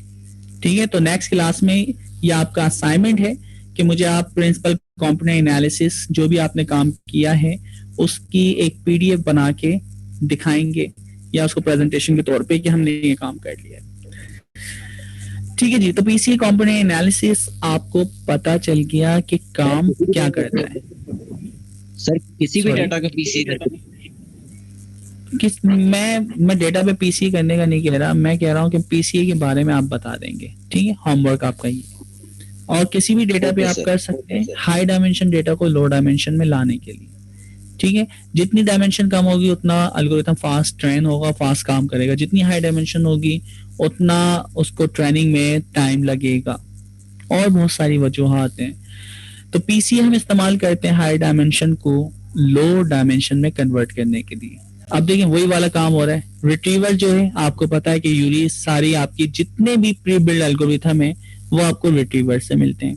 आपका दूसरा जो आपके पास रीजन है वो रीजन का नाम उठा रहा है। कंटेनर बनाना है रिट्रीवर से पीसीए की उठा रहा है। ऊपर आपने देखा था एफएम मशीन उठाई थी, उससे पहले लीनियर रिग्रेसर उठाया था, अब इसने क्या उठाया, पीसीए उठाया। तो उसकी पूरी जो 250 प्लस आपके पास लिस्ट है प्री बिल्ड आपके पास एल्गोरिथम की, वो वहां से आप देख लेंगे। तो पीसीए आपने उठाया, किस रीजन में इसका कंटेनर अप करना वो बताया है। एस्टिमेटर में हमने कहा ये कंटेनर अप करना है। सेज मेकर जो आपके पास राइट्स हैं उस राइट्स के तहत करना है। एक इंस्टेंस बनाना है, C5x लार्ज पैसे ज्यादा लगेंगे, देख लीजिएगा। आउटपुट इसका जितना यानी ट्रेनिंग का डेटा होगा कहाँ पे सेव करवाना। उसके बाद हाइपर पैरामीटर अब आप सेट कर रहे हैं, तो हाइपर पैरामीटर आपने सेट कर दिए। मिनी बेज आपको पता है, ठीक है, मिनिमम कंपोनेंट 64 कंपोनेंट कम से कम बनाएगा। और फीचर जो डायमेंशन है जी सर ये रीजन का एक मतलब बताइएगा। रीजन आपने देखा था कि शुरू के अंदर जैसे आप लॉगिन होते थे टॉप राइट कॉर्नर के ऊपर आपके पास रीजन सिलेक्ट होता था, आप लिखते थे EU West 2, ये इस तरह करके था। तो वो जो रीजन है ना बाय डिफॉल्ट जहाँ पे आपने जुपिटर नोटबुक खोली है सेजमेकर स्टूडियो पे, उसका नाम खुद ब खुद उठा लेगा, वही सेम नाम EU West 1 उठा लेगा। सर एक क्वेश्चन पूछना था। बिल्कुल समझ। सर ये जो अभी बात हो रही थी पीसीए की, ये कुछ उसी तरह है जिस तरह हम सीएनएन में वो कर्नल साइज सेट करते थे 3 to 3, फिर वो मैक्सिमम उठाते थे वैल्यूज, वो मिनिमाइज करते थे, फर्दर आगे चलते जाते थे। वो मैक्स पुलिंग अलग चीज है। पीसीए ये टैबलेट डेटा को या मैट्रिक्स डेटा को हाई डायमेंशन से लो डायमेंशन में लाता है। तो कुछ थ्योरी इसी तरह की होगी वहाँ पे। हाँ, ऊपर वो जो थी आपके पास सॉफ्ट मैक्स पुलिंग, उसके अंदर हाफ साइज होता था। इसके अंदर आप अपनी मर्जी की यानी कंपोनेंट बता सकते हैं कितने आपको कंपोनेंट कितनी डायमेंशन में कन्वर्ट करना है, तो वो चीज वहाँ पे नहीं है। अच्छा, ये टेबुलर डाटा वो पिक्सेल्स है, इमेज डाटा के लिए यूज कर सकता है पीसीए। हम इसको कह सकते हैं या इसके ऊपर काफी लोगों ने रिसर्च की होगी, तो आप लोग जाके जरा चेक करें कि इमेज डेटा पे पीसीए को कैसे इस्तेमाल कर सकते हैं, और लाजमी लोगों ने किया होगा, 100% श्योरिटी है। ठीक है, तो ये देख सकते हैं कि पीसीए को किस तरह इस्तेमाल करते हैं। जी सर, एक जनरल क्वेश्चन था क्विज रिलेटेड। सर ये हमारे कितने चैप्टर्स में, कितने चैप्टर्स में से होगा? 3 चैप्टर्स में से। 3 चैप्टर। ओके सर, ठीक, थैंक यू। सर ये जी बोलिए। सर ये जो वर्ड एम्बेडिंग हमने पिछले क्वार्टर में यूज की थी, तो वो पीसीए की एग्जांपल हो सकता है कि या नहीं? नहीं, वो तो एक अलग चीज है ना। वर्ड एम्बेडिंग तो 3D स्पेस के अंदर हर वर्ड का किसके साथ क्या रिलेशन है वो फाइंड करता है। ठीक है, इसकी मिसाल बिल्कुल ऐसे ही है जैसे ये ऊपर वाली मैट्रिक्स हमने नीचे में कन्वर्ट किया और नीचे वाली मैट्रिक्स ऊपर कन्वर्ट की है। बिल्कुल यासिर, ऐसा भी हो सकता है कि आपने जब यानी देखा कि हाई डायमेंशन से लो डायमेंशन में आपने कन्वर्ट कर दिया था, प्रूफ टू बर्फ यानी PUF करके जो था, BUF करके जो था, ठीक है, तो वो भी आप हाई डायमेंशन से लो डायमेंशन में लाए। तो अच्छा, ये पीसीए एक अलग ही यानी आपका एल्गोरिथम है जो कि स्टेट्स की बेस पे चलता है, और इसका मैनुअली आप एक एक चीज देख सकते हैं। तो जरा इसको देख लीजिएगा कि हाई डायमेंशन से लो डायमेंशन में कैसे ला रहा है, और मैनुअली एक दो जो यानी आपसे ट्रिक को करवा रहा है उसको आप प्रोसेस कर लेंगे। ठीक है, तो इसको देख लीजिएगा। अच्छा, नेक्स्ट हमारे पास क्या है, PCA dot set hyper parameter. अब ये पीसीए से रेलेवेंट आप यानी सेट कर रहे हैं जो आपने ये मशीन या प्री बिल्ड एल्गोरिथम उठाया है। तो सबसे पहले आपने कहा फीचर्स कितने होंगे, वो आपने कांस्टेंट ऊपर लिखे हुए हैं। कितने कंपोनेंट पे लाना है, तो कंपोनेंट 1 कंपोनेंट 2, तो हम 64 कंपोनेंट जो है 64 तक वो उठाएंगे, और हर दफा कितना बेस साइज आपकी ट्रेनिंग के दौरान लोड होगा।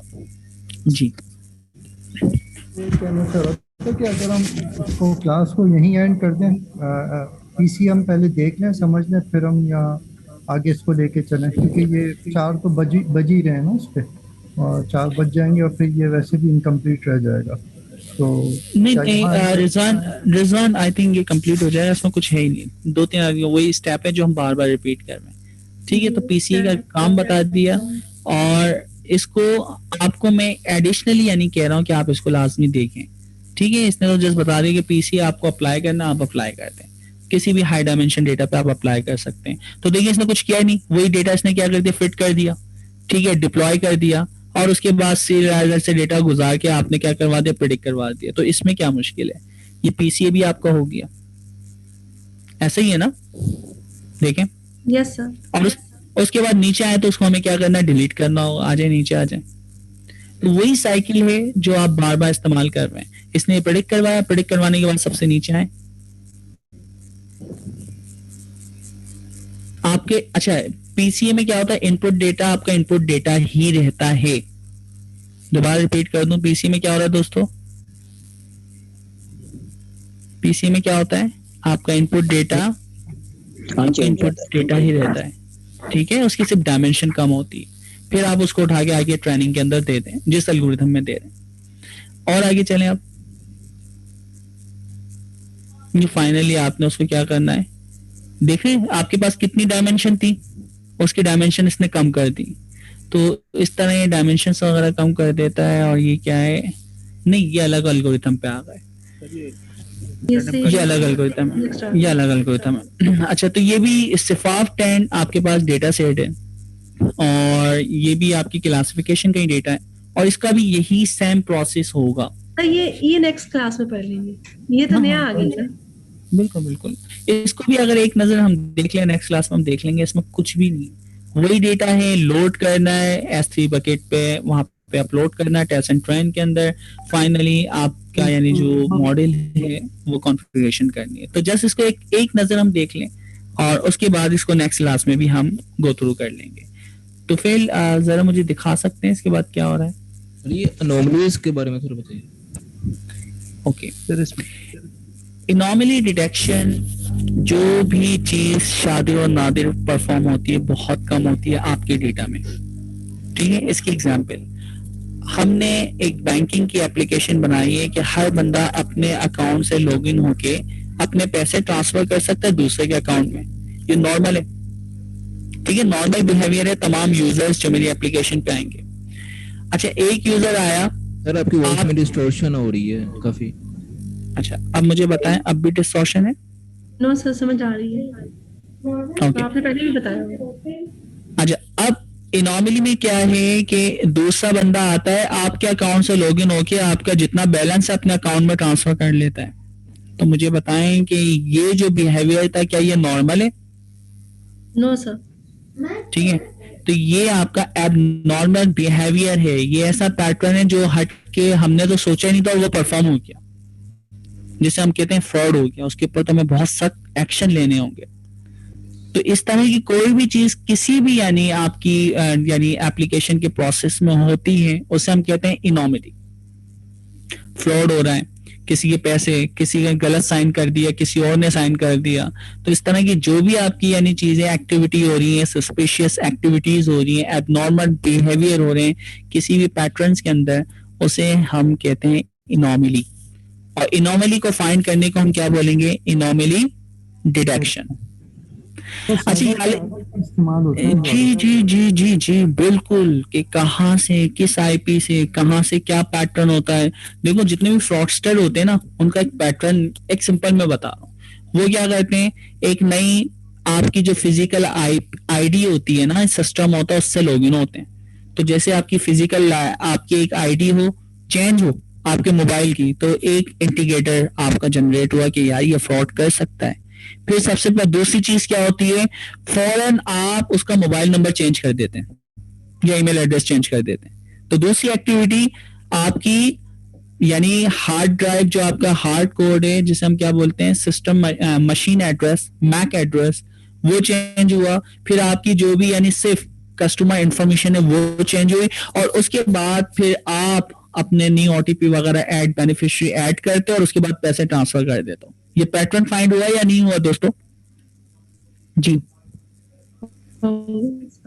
ठीक है। तो ये इनॉमली है, जो भी फ्रॉडस्टर होगा वो इस पैटर्न के ऊपर जाता है। तो ये पैटर्न फाइंड कर लें अगर आप, और उसको आप दिखा दें कि यार ये बिहेवियर होता है, तो ये आपकी इनॉमली होती है। और इस बिहेवियर के ऊपर हमें एक्शन लेना होगा कि जैसे ही कोई एक्शन परफॉर्म करे उसको ब्लॉक कर दो टेम्पररी, उससे कॉल करके कंफर्म करो कि क्या आपने ये चीजें करी या नहीं करी। क्लियर है ये चीज दोस्तों? Yes sir. ठीक है, अब इस तरह बेशुमार आपके पास प्रॉब्लम्स हैं, उनके ऊपर आप काम कर सकते हैं। तो जरा आप इसको पढ़ लिएगा और उसके बाद फिर नेक्स्ट क्लास में इसको हम डिस्कस करते हैं इंशाल्लाह ताला। और कोई आपका क्वेश्चन? ठीक है दोस्तों, चलें जी, all the best for your quiz. जो क्विज है, इसके अंदर जो 3 चैप्टर्स हैं, जी जी, वो सर पहले की तरह बस सवाल होंगे, क्विज बना होगा, वैसे ही देना है या कोई उसी तरह एमसीक्यूज बेस है, जिस तरह बचपन से आप लोग देते हुए आ रहे हैं। Yes sir. सर ये बुक 1 ले या 2? अपडेट बुक से कर लो, अपडेट बुक से कर लो, सेम वही चीज है यार, कोई चेंजिंग नहीं है। ठीक होगा, थैंक यू। ठीक है सर, कितनी? ठीक है सर, ठीक है दोस्तों, चलें, ओके। कैसे सर? जी जी बोलें सर। ऐसे क्या हो सकता है कि हर जुमेरात को या बुध को एक रिव्यू क्लास हो सकती है? यार मेरी क्योंकि अपनी खुद की एक्टिविटीज हैं, आप लोग एक सेशन वगैरह रख लें, शौकत उसमें हो जाएं, तो फैल उसमें हो जाएं, और शेरी क्या नाम है, शेरियार उसमें हो जाएं। तो ये 4-5 बंदे मिलके एक सेशन कंडक्ट करें और आपने जो भी चीज पढ़ी है उसको इम्प्लीमेंट करें, उसको आप रिव्यू कर सकते हैं। तो बिल्कुल आप लोग अपने ग्रुप बना के ये स्टार्ट करें। मैं भी जैसे होगा, मुझे टाइम मिलेगा, मैं भी वो सेशन ज्वाइन करूंगा आप लोगों के साथ। बात कर सकती हैं, एक बात कर सकती हैं। जी बिल्कुल बुरा नहीं। ना लगे किसी को तो। देखिएगा किसी को दिल आजारी ना हो तो जरा देख के क्या बोलिए। करें सर, आप जो टीचर्स के नाम ले रहे हैं उनमें से मुझे तो ज्यादातर की समझ नहीं आती सर, उनको मुझे लगता है खुद भी समझ क्लियर नहीं होता। नहीं देखें हीना, हम सब स्टूडेंट हैं अभी ना, हम सब स्टूडेंट हैं, इंक्लूड मुझे भी आप स्टूडेंट ही कंसीडर करें, क्योंकि मैं हर क्लास में कहता हूँ कि हम बिल्कुल दोस्तों की तरह पढ़ रहे हैं, ठीक है। तो सही है, हम सब में वीकनेस है और आहिस्ता आहिस्ता इंशाल्लाह ताला हम ये इम्प्रूव करेंगे, ठीक है। तो आप लोग नेक्स्ट कासिम बनेंगे, नेक्स्ट कासिम आप बनेंगे इंशाल्लाह। सब बस एक्सप्लेन तो किया करें ना तरीके से कि वो जंप लगा के आगे चले जाते हैं। भाई ना अब ना नेक्स्ट टाइम आप लोग आप रेडी रहिएगा, नेक्स्ट आप पढ़ाएंगे कोई सेशन, ठीक है। चलें परफेक्ट, बस ठीक है। अब पीसीए वाला ना आप जरा देख लीजिएगा और वो आप समझाएंगे क्या है, ठीक है। इंशाल्लाह। और कोई डीमोटिवेट नहीं करने का मकसद, से पर्पस ये है कि यार सबको ही कंट्रीब्यूट करना है, ठीक है। तो इनकी लाइफ में सब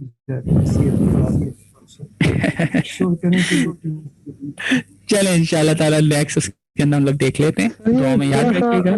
सर थोड़ा सा ओवरऑल सिलेबस बता देंगे। ये पहले तो 3 हो गए चैप्टर, इसके बाद फिर कितने क्विज होंगे एंड होने तक? उसके बाद 6 टोटल, 3 क्विज ही हैं, ज्यादा नहीं है। और तीनों ही इसी अमेज़न रिलेटेड है, AWS? ये आई थिंक चौथा भी कंप्यूटर विजन का भी है, तो मुझे चेक करना पड़ेगा। 3 क्विज तो इसके हैं सेज मेकर के, बाकी आपका कंप्यूटर विजन से। वो कंप्यूटर विजन सर कोई उसके लिए भी कोई सेपरेट बुक होगी उसकी? जी जी बिल्कुल अलग बुक है उसकी। तो 4 होंगे टोटल? 4 होंगे। तो AWS की जो हम सेज मेकर देख रहे हैं, इसके कितने चैप्टर कवर करेंगे हम लोग तीनों क्विजेस में? 9 या 6 चैप्टर तो हैं, फिर बीच में से कुछ चैप्टर स्किप करेंगे हम, और फिर यानी वो देख लेंगे कौन कौन से हैं। तो 6 चैप्टर तो मस्ट है शुरू के 6, अभी 3 फिर 3। बिल्कुल। हमने चौथा कवर कर लिया तकरीबन, हाँ हमने टोटली यानी समझे चौथा चैप्टर कवर कर लिया, तो हमारे रिमेनिंग थोड़े से चैप्टर रह गए। थैंक यू सर, बहुत थैंक यू। चलें जी, जज़ाकल्लाह। इंशाल्लाह नेक्स्ट क्लास में मुलाकात होती है, जब तक के लिए अल्लाह हाफिज। अल्लाह हाफिज सर। वालेकुम अस्सलाम।